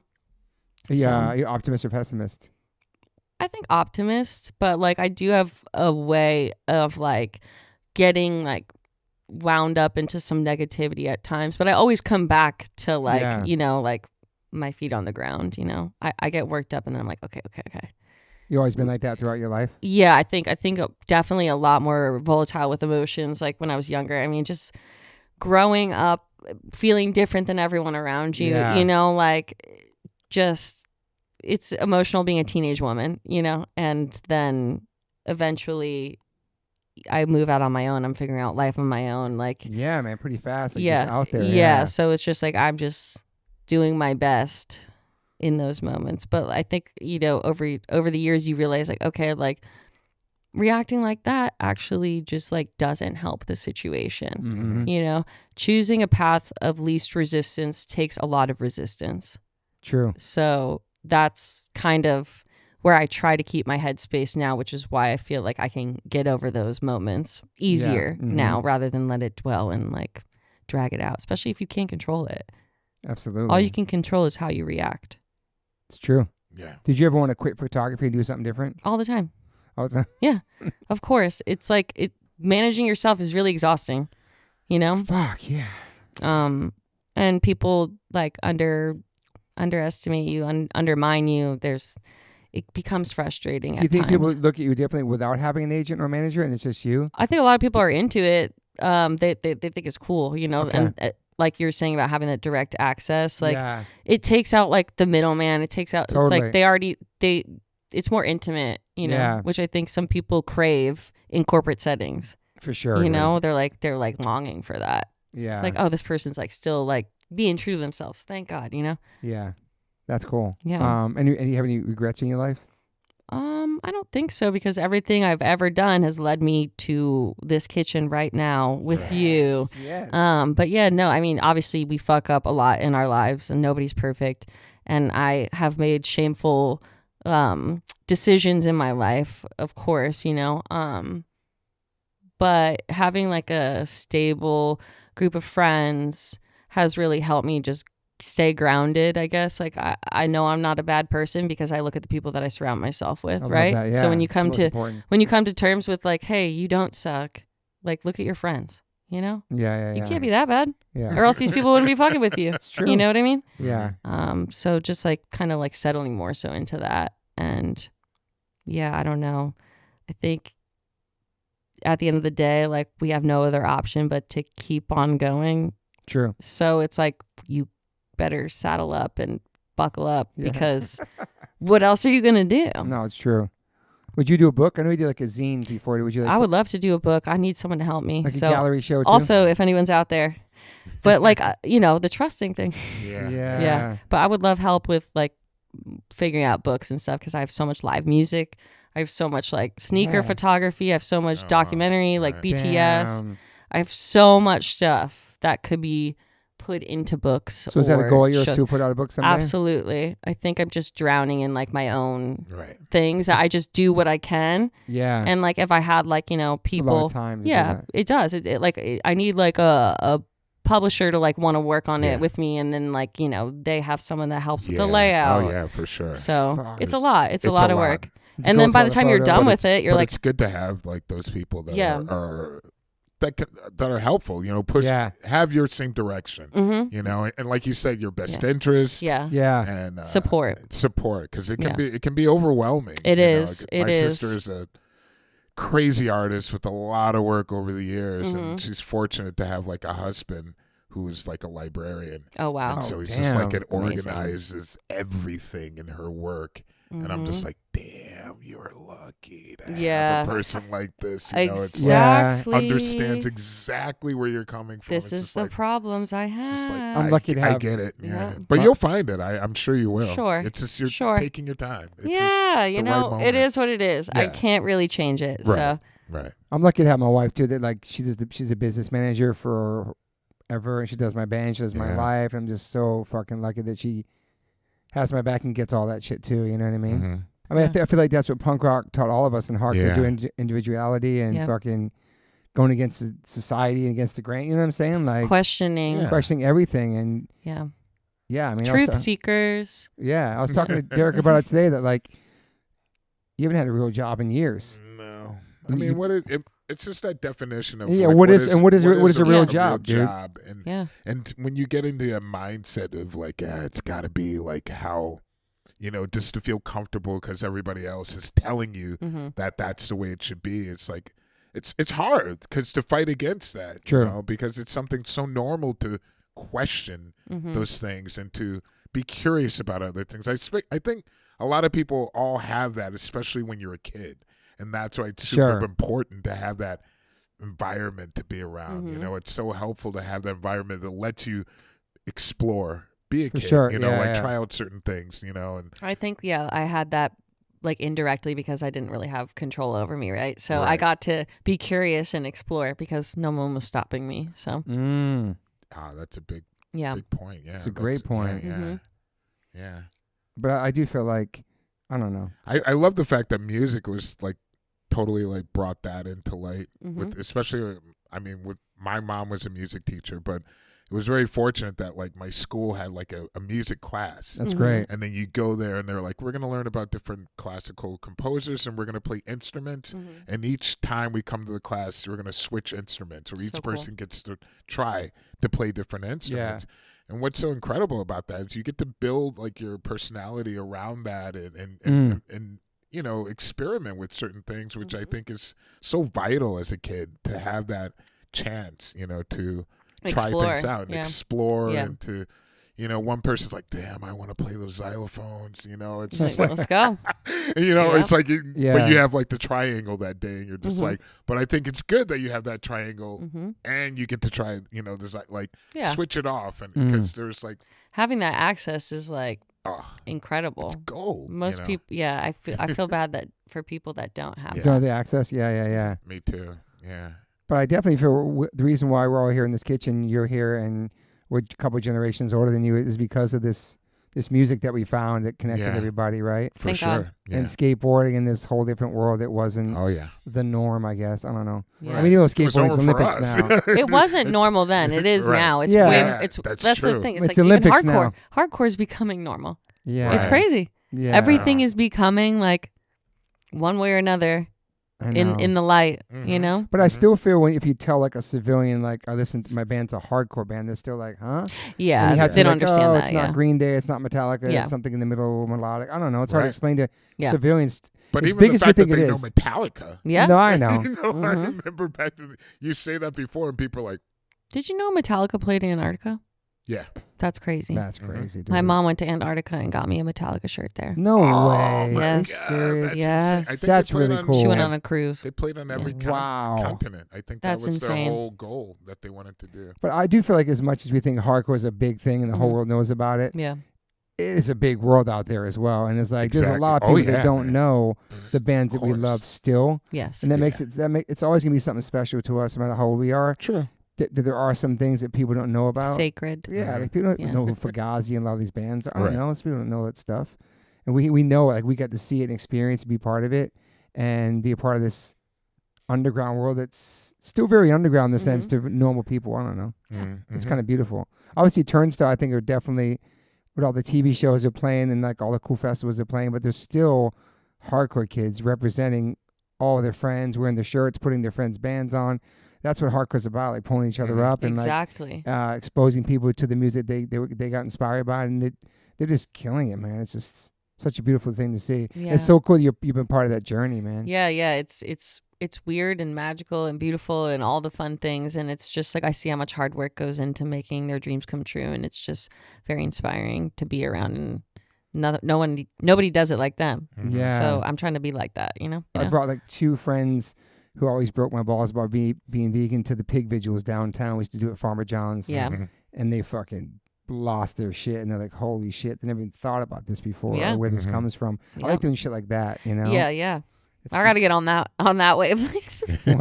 Bring them to the pig vigils. It's no more, and Farmer John's is gone now. Oh, wow. Okay. And I hope we had some small kind of thing to do with it, but they just got rid of it. Those are the Dodger dogs where they make them, unfortunately. Oh. It's gone. It was right next to the Hundreds, and it smelled so bad. They got the plant-based dogs at Dodger Stadium I now. know. I know. Did you know that? I heard about That's it. incredible, man. Yes. Yeah, there's so Delicious. many options now. This not saying this to the listeners because your choice to do what you want, but there's so many options in the whole entire planet to try a vegan diet and check out new things, and it's everywhere. You know what I mean? Yeah, it's beautiful to see how far this planet's come, and all the punk bands was sung about in the 80s where we're at now in 2025. You know what I mean? We know the punk bands in the 80s were talking about this shit. Yes. It's a beautiful time, man. Yeah, veganism is life. That's the one cult I'll subscribe to. Is veganism. All right, we need to hear about this cult after the pod, about the one you in New York. Yes, after the pod. Yeah, I'll tell you all of it. Curious. Yeah. Any more questions for this wonderful lady? Do you plan on doing a show? That's what I asked her about a gallery. Yeah. Yeah. I do. Show. Yeah, I want to eventually. Let's go, man. I mean, I'm trying to do something obviously with all the Turnstile photos. Like, my goal would be like in a Baltimore like museum. You know what I mean? Like showing it on a large scale and making it like a really unique experience for the fans and like I'm sure they would support that 100%. Of course, we'll put that on the list of all the other the book, yeah. Maybe an assistant, maybe a publicist, maybe a management. Yes, maybe a farm with fruit and vegetables one day. Farm, fruit and vegetables. In Jamaica. Do you like traveling? I do. If there's weed there. Mm-hmm. No, I hear you. Yeah. I mean, that would be my podcast. Probably is like talking to musicians about how they get high around the world. That's pretty sick. I like hearing. I like hearing first time experience of getting high, of people hearing their first time experience, like where they were, how old they were, who they were with, you know, all the details, the little details. Mm-hmm. We know hers. What was yours? Yeah. You didn't want to hear that. That's a whole nother podcast. But how old were you though? I was like well out of my teenage years. I was already out of high school because I was like, I'm not going to do anything until I get out of high school. Yeah. Or try or experiment. You weren't a goody-goody, but you were very... I was a goody-goody. Definitely. Were your family, like, was your family very strict? No, but I just... Religious. By example. Okay, yeah. You know, they weren't telling, like, you need to do this. It's just how they live their life. Yeah. Yeah, and I was like, I respected that. Yeah. You know? I love that. I like that. And so... But when I had it in my mind, I was like, I don't want to be like these kids that are getting fucked up around me. Yeah. Or their parents are even getting messed up. You know? And I was just like, it just wasn't a good look for me. Yeah. And I enjoyed skating and just going out. Oh, yeah, me too. My natural high, man. Yeah. I was like a super high. But it was like I got to an age where I was like, you know what? I want to try this. You know? And I How old were you? How old? Like 20. Sick. Okay. I was in. That's fair. I'm still friends with the person Late bloomer. that turned me on to it. Completely bloomer. My favorite was like getting people to hit the bong for the first time and like seeing them come alive. It was come alive. Yeah. My favorite was. However, this podcast is ending. This is to help. My favorite was to help people who get too high. To bring them down. Oh, you're the shaman. I was definitely like, hey, man, it's going to be all right. Yep. Just breathe. How do you bring someone down from a high? That guided meditation. Relax, breathe. Everything is all right. You know, it's going to end. You know, it's only your mind playing these tricks. You were doing this to yourself. Just relax. You could clip that little bit there and just, have it as a separate little podcast entity. How do you think I would do trying weed for the first time at 55 I don't years old? think you need it. I know that you wouldn't. It would be a horrible experience. You don't need it. It would be. There's certain people I honestly don't think they can smoke weed. It's just like maybe an allergy type of thing, but with your mind. You know, certain allergies that people have and it has a reaction to their body. Yeah. I think that we can have that effect on some certain people's mind. Yeah. And I think that yours, it would be a horrible idea. Thank you. I appreciate any that. drug at that, like it's not a good idea for you. Yeah. Just because I know you pretty well and I know that it would just put you into a spiral of like anxiety. Maybe cocaine would calm me down or something now right now. What that? Cocaine would calm me down to the opposite. I don't think that's what it's for. I don't know, but I know. I'm just joking. I honestly think that would be probably the worst thing. For maybe nothing for you. I'm chilling. Yeah. I think you have a natural I think a couple high. people would be upset at you if a you couple did. More than a couple. Yeah. As much as I would love to be like, see you just get big I have one mutual friend. Yeah. I'm gonna say his name in the pod. My brother from another mother. Yeah. I have one friend who was straight edge and. It wasn't good for him. Shout out to my brother Luis. Yeah. And he had started doing weed, and it made him so much calmer. And I was just, I could. You're like, that's what you need. Yeah, I could give a fuck. You ain't straight edge no more. Yeah. This is calming for you. Yeah. That has for him. But I think for you, it's like No, I never had it. Never will. Don't start now. No, if it would be a weird thing to be a stoner at like 55. You know what? You would be the first. Yeah, I know. But not at 55. It's kind of ill. Your whole entire life never. All of a sudden, one of my best friends, Amanda Merton, she's been edge her whole life, and she will be till death. She's one of those motherfuckers. Right. She's a fan of yours. Nice. When I told her I was going on your podcast, she starts shouting lyrics. I'm like, okay, you do the intro. Actually, yeah. So she's straight. Yeah. True till death. In your face. Yep. You never thought about being straight edge ever? I probably like claimed it when I was young, but like you're not old enough to even drink, so how could you be edge? That's okay. What do you think about that? Kids claiming edge when they're not even old enough to legally drink. What if they're going to stay that way? If they stay that way their whole life, and that's different. Like, of course, yeah. Like my son's never tried anything, and he got like XXX on his leg when he turned 19. It surprised me. I was almost crying. That was his choice. He never tried. He's never. He's 22 now. Yeah. He's just like me. He doesn't need any of that shit. Like no. Well, you raised him, and I think having that example, it's like, well, my dad's cool and he's doing his thing and he never needed it, and like. Why would you? Yeah, that is one thing I'm super stoked about because I never really talked to him about it. He knew this how I was, and that's how he is now. He's fucking in Bali right now surfing with his friends. As he should. High in life and shit, you know what I'm saying? Like, I'm very... Yeah, being a parent, it's we talked about it, it's our job to be, our number one job is to be a role model and some sort of leading by example for our children. Otherwise, you're going to find it somewhere else. It's not a positive influence. Correct. Do you know what I'm saying? Thank God. As we learn talking... Yeah. Do you know what I'm saying? Yeah. Thank God that you turned out great. You're doing your shit, girl. I mean, because I had like wonderful people around me, you know, supporting me somehow, some way, and myself, like I did this too. Like I had to put in the work to get to this point, and I'm still putting in work. It's going to be a lifelong journey, always, of like reaching nirvana, as we say. Are you pretty harsh on yourself with your work and your hustle and? I think like I've grown to be more kind, but like definitely would like finish a shoot and be like, that sucked. They're going to hate the photos. This is not going to come out good, and then every time they're like, oh my God. I'm like, really? Okay. And then you know what? You just learn like, okay, if I'm doing the best I can, that's all I can do. Like I can't beat myself down because it didn't go exactly how I wanted it to. There's no use. You never say, I fucking killed that shit? Sometimes, yeah. Yeah. Sometimes, yeah. Turnstile stuff brings me alive always. Like, I just know. And Slipknot, honestly, having those opportunities, like, bands that, like, influenced.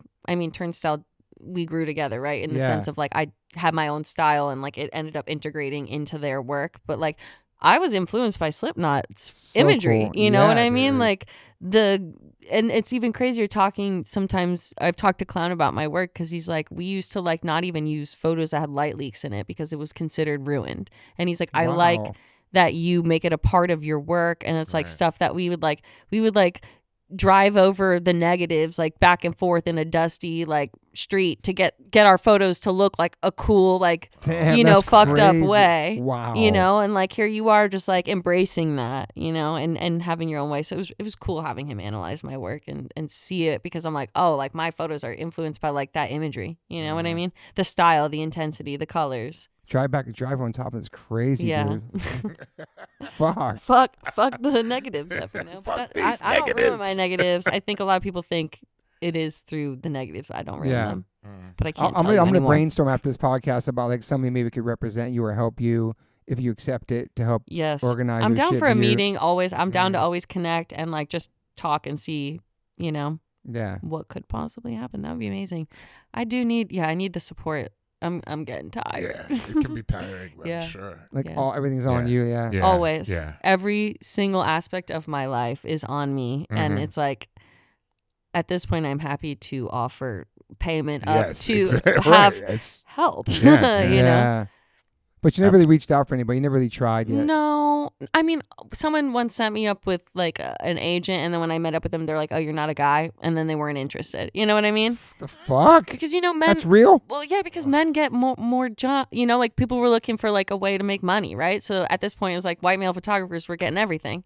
So it was like... Wow, man. Oh, you're a girl? Oh, okay. And you still deal with that to this day in 2025? Well, I think people still don't even... I don't really post pictures of myself. I'm kind of like off the internet in that sense. Yeah, so I think people That's are still true. like... Yeah, I try to like... I want to be known for my work and my work only, not for how I look. I did notice there's no pictures on your Instagram. Interesting. Yeah, I'm a little... I like that. Yeah, I don't want to be... And this may be like... my own trauma getting in my way, but it's like I don't want to be known for looking hot. You know what I mean? I want to be known for taking cool photos. Mm-hmm. But you could also look hot and take cool photos. So we're working on that. You know? Respect. Yeah. I have to say, most of the photographers that I know in the industry that are female are usually the best ones, honestly. You know, when I was at that, because they have to try hard, like you said. Like, you gotta prove it more. Like, I don't know. I don't know what it is, but honestly, it's like, damn, I love this work. When I went to that punk rock museum, when I was looking at all the photographers' names, I was like, whoa, this is all girls. Nice. All females. You know taking BJ these Papas? Yeah.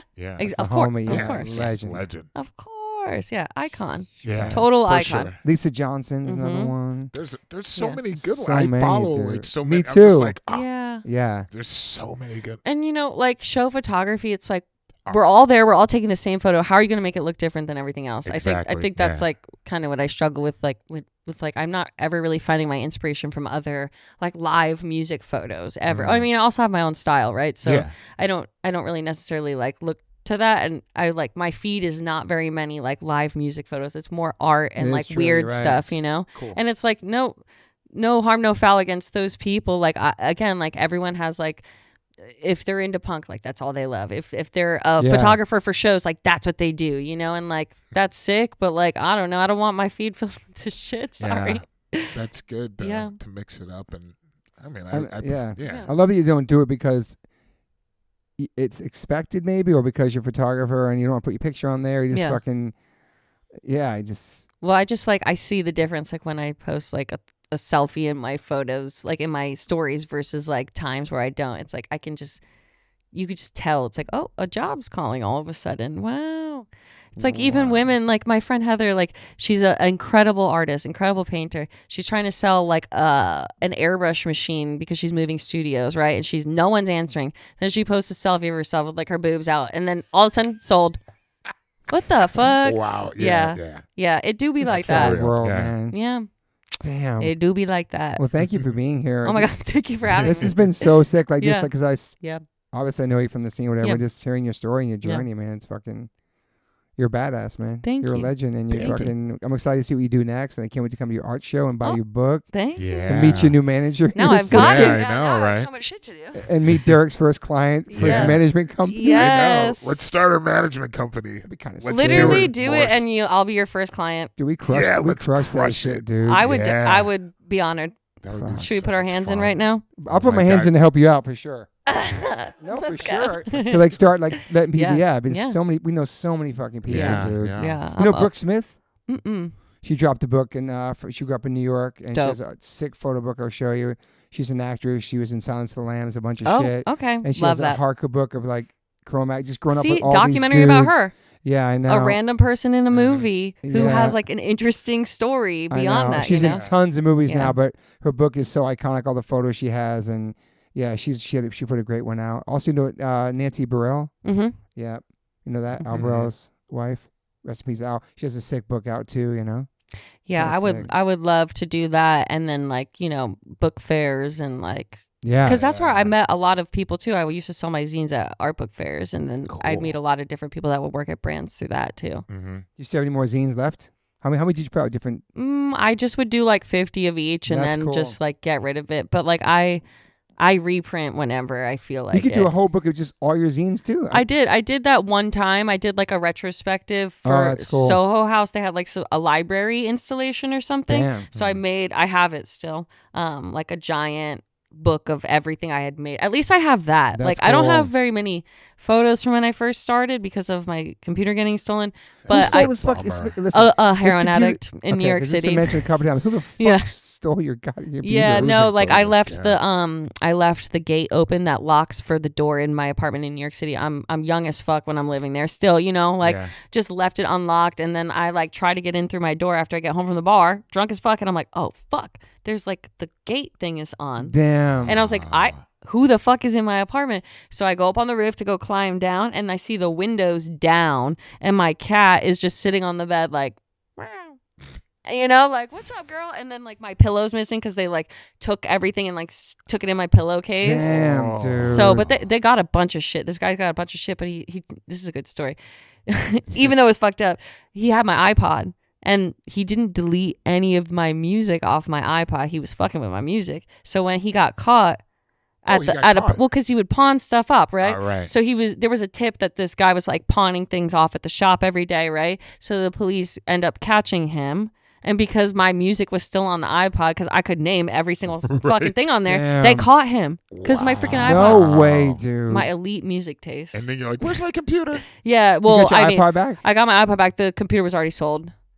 Damn. The iPod was left in police like whatever it's called. Yeah, they evidence. I never picked it up. I was like, I don't want that shit. It's like bad juju at that point, you know. Man. But yeah, they stole it, and then I moved to LA.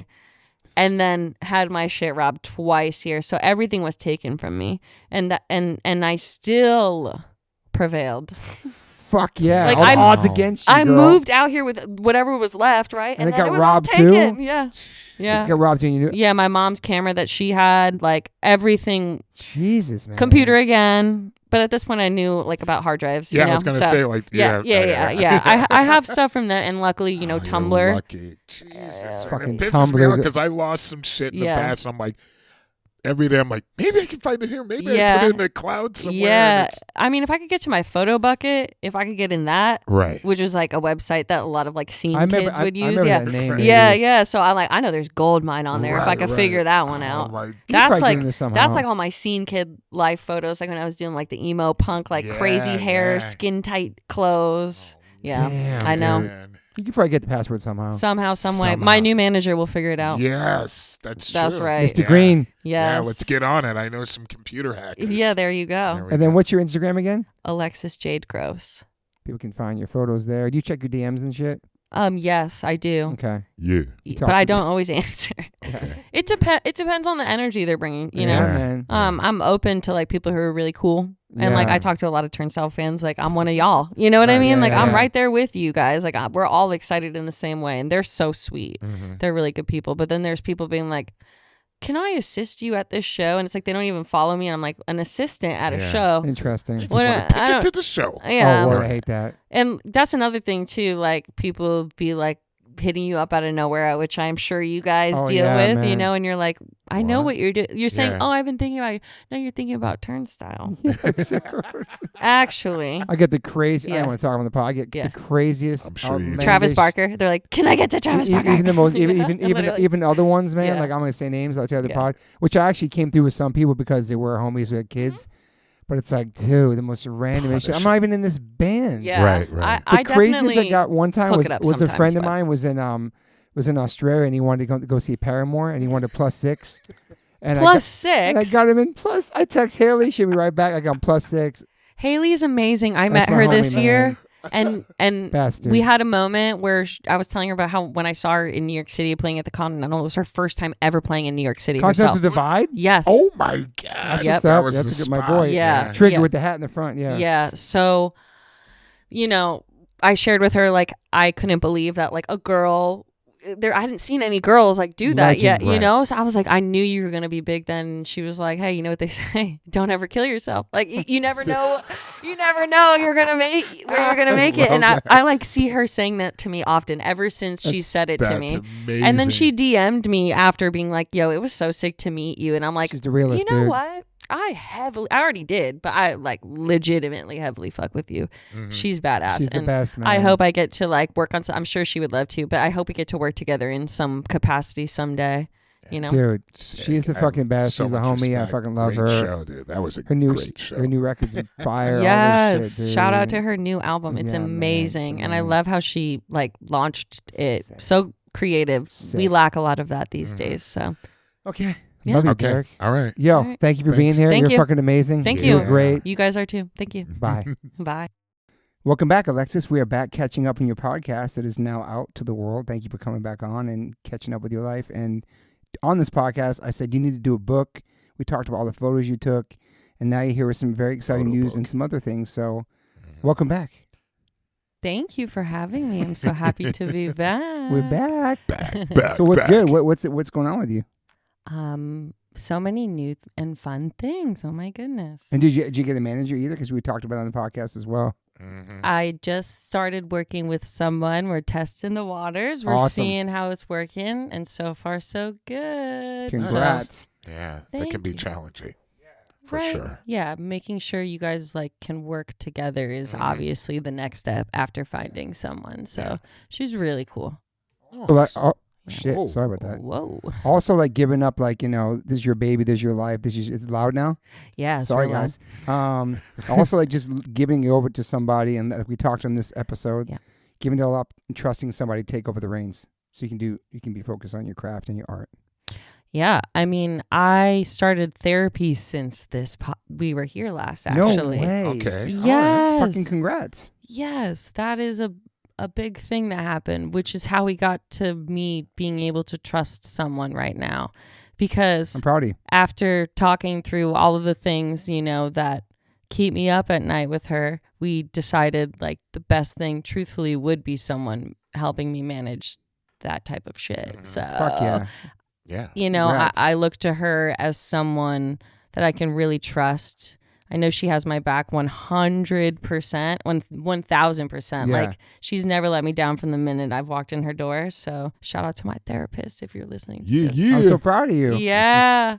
And yeah. so you got a manager, you got a therapist. Yes. You got a book coming out. Yes. So You have a publisher. yeah. So these guys in the UK, I'm gonna spell it because I don't want to butcher it. Lichen. How would you say that? Lichen. Lichen. Lichen? Lichen. I'm so sorry. It depends. Yeah. Depends. Well, they're really cool guys. Basically, this guy's name is Alex Gross, who wrote me. And I know also, Alex Gross. I know that name. What the fuck? He's from the UK. I know that name. Yeah, does he? He designs book. He works in book design. I just heard that name before. Maybe this is. Maybe because you thought about me. No, I don't maybe. know. Shout out to Alex Gross. Yeah, shout out Alex Gross, who's like, you know. Oh yeah, dude, you're fine. Yeah. Wait, Alexis Gross, Alex Gross, get Yeah. the fuck out of here. Yeah, you just did the math right there. Yeah. So I got hit up by a guy named Alex Gross, and of course I'm gonna open that. That's funny to me. I don't know who it is. Well, her name is Alexis Gross. Derrick. Yeah, I love that right now. Yeah, that that was- Derrick. Derrick doesn't. I was know. like, what are you talking about? He's just here for the That's- vibes. Yo, Alexis. I'm glad we recorded that. Yo, that shit. Yeah, me too. I'm keeping the record, no edits. Yo, so listen, that's just meant to be, man. That's meant to be. Fucking D block. Derrick. I was like, who is this person? It's AG. me. No, how can you be writing yourself? Oh yeah. Anyway, no, you know. so congrats. Yeah. And Oh, thank and this is you. gonna be a Juggalo book. Yeah. So, well, when they had hit me up, you know, obviously there's so many like photo things I've done in my past that just sit on my computer. They just For piles sure. up. So we basically just kind of went through a bunch of different ideas as for what we could do our first project together Yeah. because they were going to they went to a book fair in Japan. They're like, oh, we should try and do this. But it was like 4 weeks away from when we first started talking. I was like, if you think you can do it, sure. Yeah. And so, alas, essentially because there's boobs and or butts on the cover of these books, it was impossible, obviously, to print and sell in Japan. Gotcha. Because that's not allowed, I Respect, guess. I get it. All right, I get it.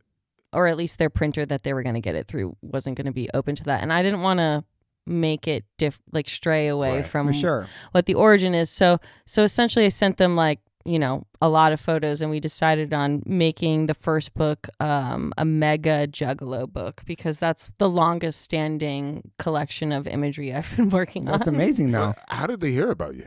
I think just through the internet, probably like Instagram. That's they cool. And they were specifically looking for a Juggalo book. No. Oh, you brought it. No, Okay, I was like, it was- whoa. Just her No. photos. They love her photos, yeah, probably. Yeah, no, they love my photos, and we're trying to figure stuff out to like work on together. That seemed Okay. like the easiest one, right? Yeah, that's the longest running. Yeah, Right. it was the easiest. It was like the most amount of photos. It's the most organized probably out of all my Interesting. collections. So Instagram's like your resume now. Right. it really is. So And do they have other types of books? Like, Yeah, no, they don't Okay. really even do photo books. This is Oh. like one of their first ones. They usually do art books, I and they're really see. cool. Like right. I you know, like that they're not like blown out. They're not like super popular. I don't like when things are like overly like hyped up. Yeah, so it just seems like you can be a small, like fish in a big pond or type thing. If it's a smaller group, they're gonna have more emphasis on you. And when is this book gonna be coming out, this year? Yes, and I'm gonna be touring it, hopefully, most likely in London, Paris, Tokyo, New York, and here. Fuck yeah, book tour. We'll be there. That's awesome. Yeah, you are. That's so awesome. So there's no release date yet we can announce, but it's going to be out this year sometime. Yeah, it was originally going to come out a little bit ago, but those guys got so sick. There was like a big sickness in Japan that went around like everyone that was in there for like, so Don't they tell got Toby. I know. I'm not going. I've been there in years, man. No. I'm going to get it. Oh my God, because I'm a hypochondriac.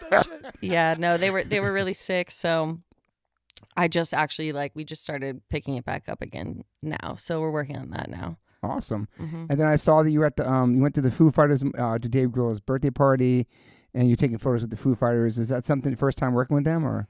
Well, yeah. Actually, when we were here last year, asking me if I had anything cool going on, but I wasn't allowed to say it yet because no one knew that they were. Yeah, they're the ones that hit you up during. That's the big thing we talked about. Okay, it's all coming together. It was really cool. Yeah. And I feel so grateful that. Was it just for his birthday party? You did some behind the scenes stuff too? I did their first 2 shows back with their official drummer. Okay, that's awesome. After. Awesome. Yeah. Okay. Yeah. Were you on stage? What's your vibe? Well, the first no stage. They have really cool security guards that work for them. But the rules are very strict. The rules are the rules. Yeah. And they give me so much room anyways. More than the first 3 songs though, right? Usually. Yeah, the whole time. Sick. Yeah. Cool. Yeah. They understand. I mean, I shoot film, right? And it's not a camera that zooms in, so you really you got to do magic. Are you working with the lighting engineer, or are they just No. Oh, well, I mean, I got to do when they do sound check, I got to test a little bit out, but I also shoot film, so it's not like I could really double check. Yeah. The work, I kind of just wing it always. Damn. Jeez, it's got to be crazy with a film. Some places are so dark, Yeah. I mean, I've been using this camera that I use for the entire time I've been shooting, so I'm very comfortable with you also know the film I know it. Right, I know it at this point. Right. So I feel good, but the first 2 shows, they were really intimate, not large venues. It was very small. So we were all in close quarters from the jump. That's cool. And everyone is so kind and so cool. Yeah, first time meeting everybody, right? Yeah. That's cool. Pat Smear is one of the coolest.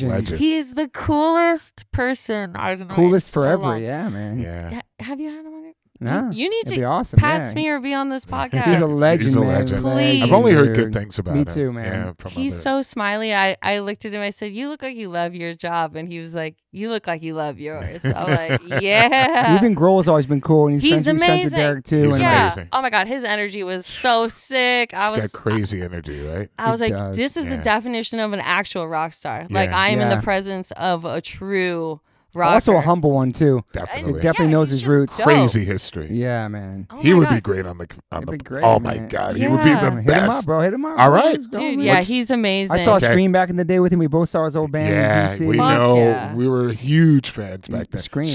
Yeah. Yeah, his energy's amazing. Hit He's so cool. Up, yeah. Dave Grohl's coming on next. Okay, fool. Yeah. And then let's get to our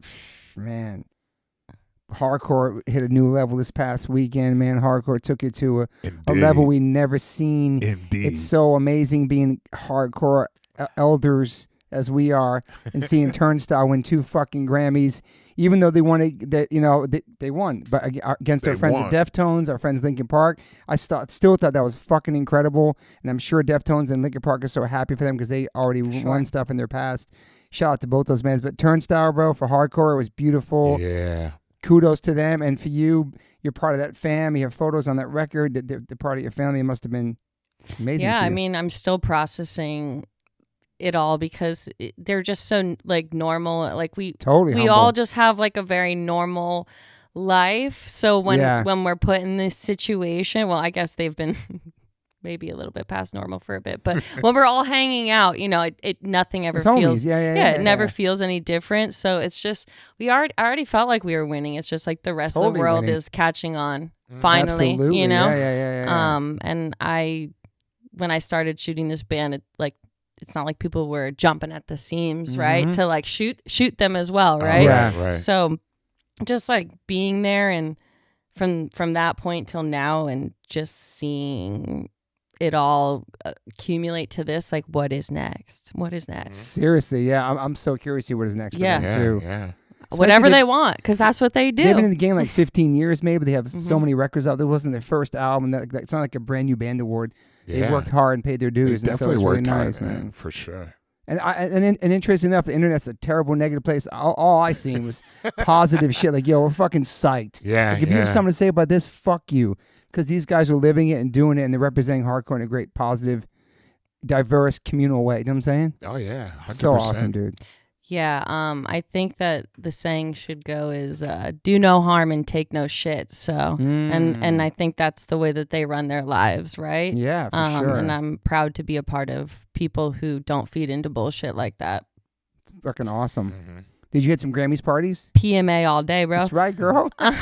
Even though I'm not Edge, sorry. It's okay. It doesn't have to be Edge to be fucking posy. Yeah. Did you hit some parties up or no? Yeah, I got to go to Dave Rath and Chris Brown's Industry alt rock night. Okay. Sick. Hey. Got to see lots of people. Actually, someone I went to sleepaway camp with when I was like 12. She works in music, and it was dope. Got to see her there. It was amazing. Love to see her. Hi, Jacqueline. That's cool.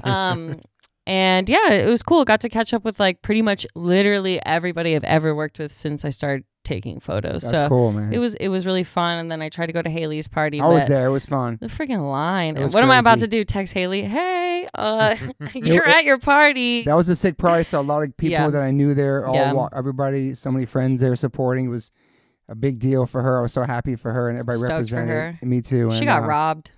Yeah, I mean, she lost against The Cure, and that's one of her favorite bands. So even she was like, you know what? Fuck it. That's their first Grammy ever, The Cure, bro, which is fucking nuts. That's dude. Nuts, because they had so many bangers. I know, bro. Well, that's why, she was so positive and chill about it. She's fucking... Of course. I mean, I think award shows, like, they're amazing in their own right, but also, like, there's so much more amazing music out there that never gets recognized. Of course. Totally. You know, like... Yeah. I was really happy that the Clips got their first Grammy because I love that Clips record that God sorted them out. That was nice seeing. Yeah, The Cure. Fucking, it was cool. Yeah. So, anything else you want to catch up on while we're here? Not much. I'm about to go to boxing. Hell yeah.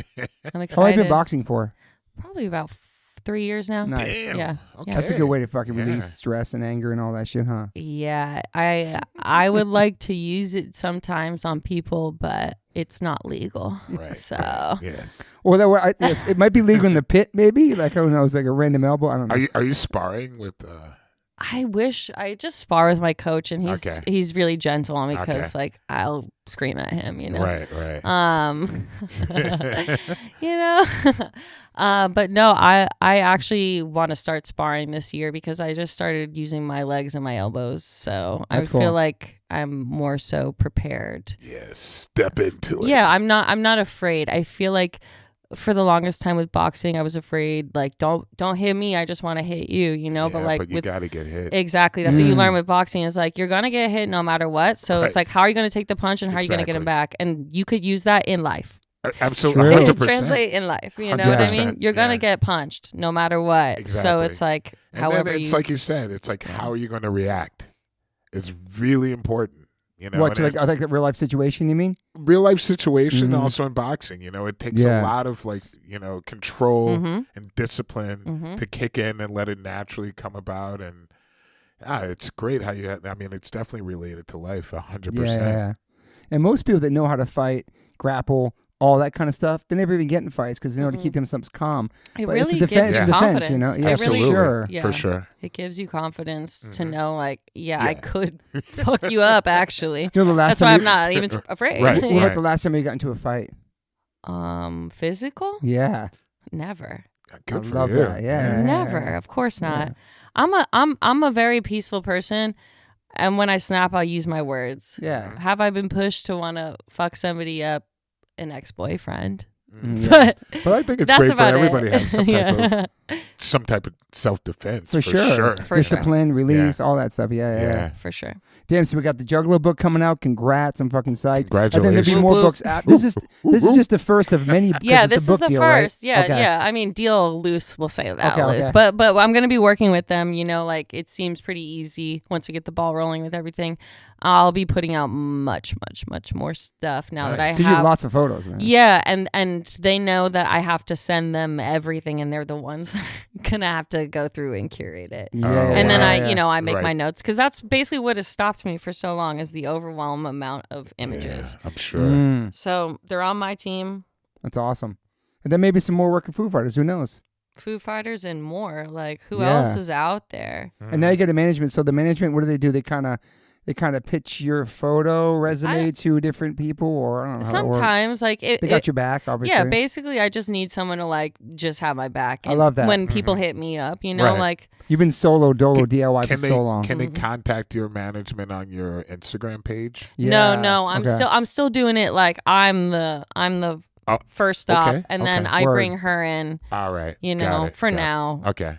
I feel like. It's the next move, the next level for I'm happy for We're working on it. It's baby steps. Yeah, but still therapy. Yeah. Book, it's a lot. Management. Yeah. A lot of good things. Come on, man. Yeah. I feel like you might have been inspired by this original conversation. Now you're back on it. Maybe. I'm inspired by you both. Thank you. Thanks. Yeah. Are you excited for the world? They just listen to your life story? How you feel about that? I don't even know about that. That's kind of why I've been stalling for so long on this. I'm proud of you, though. I'm proud of you. I mean, I hope that someone's inspired by it and not disappointed. No, people are always inspired by these conversations, man. Somebody can relate to you in some way. For sure, absolutely. Around the whole world, so. Yeah. So people can still reach out to you on Instagram, right? All that stuff. Of course, yeah. If you're chill, I'm down. Don't be weird. Last question. Don't be weird. Yeah. What's the latest obsession for you? Oh, man, my latest obsession. Yeah, I didn't get to ask you on the original one. It's one of my new questions. Ooh, edgy. It's so edgy. So edgy.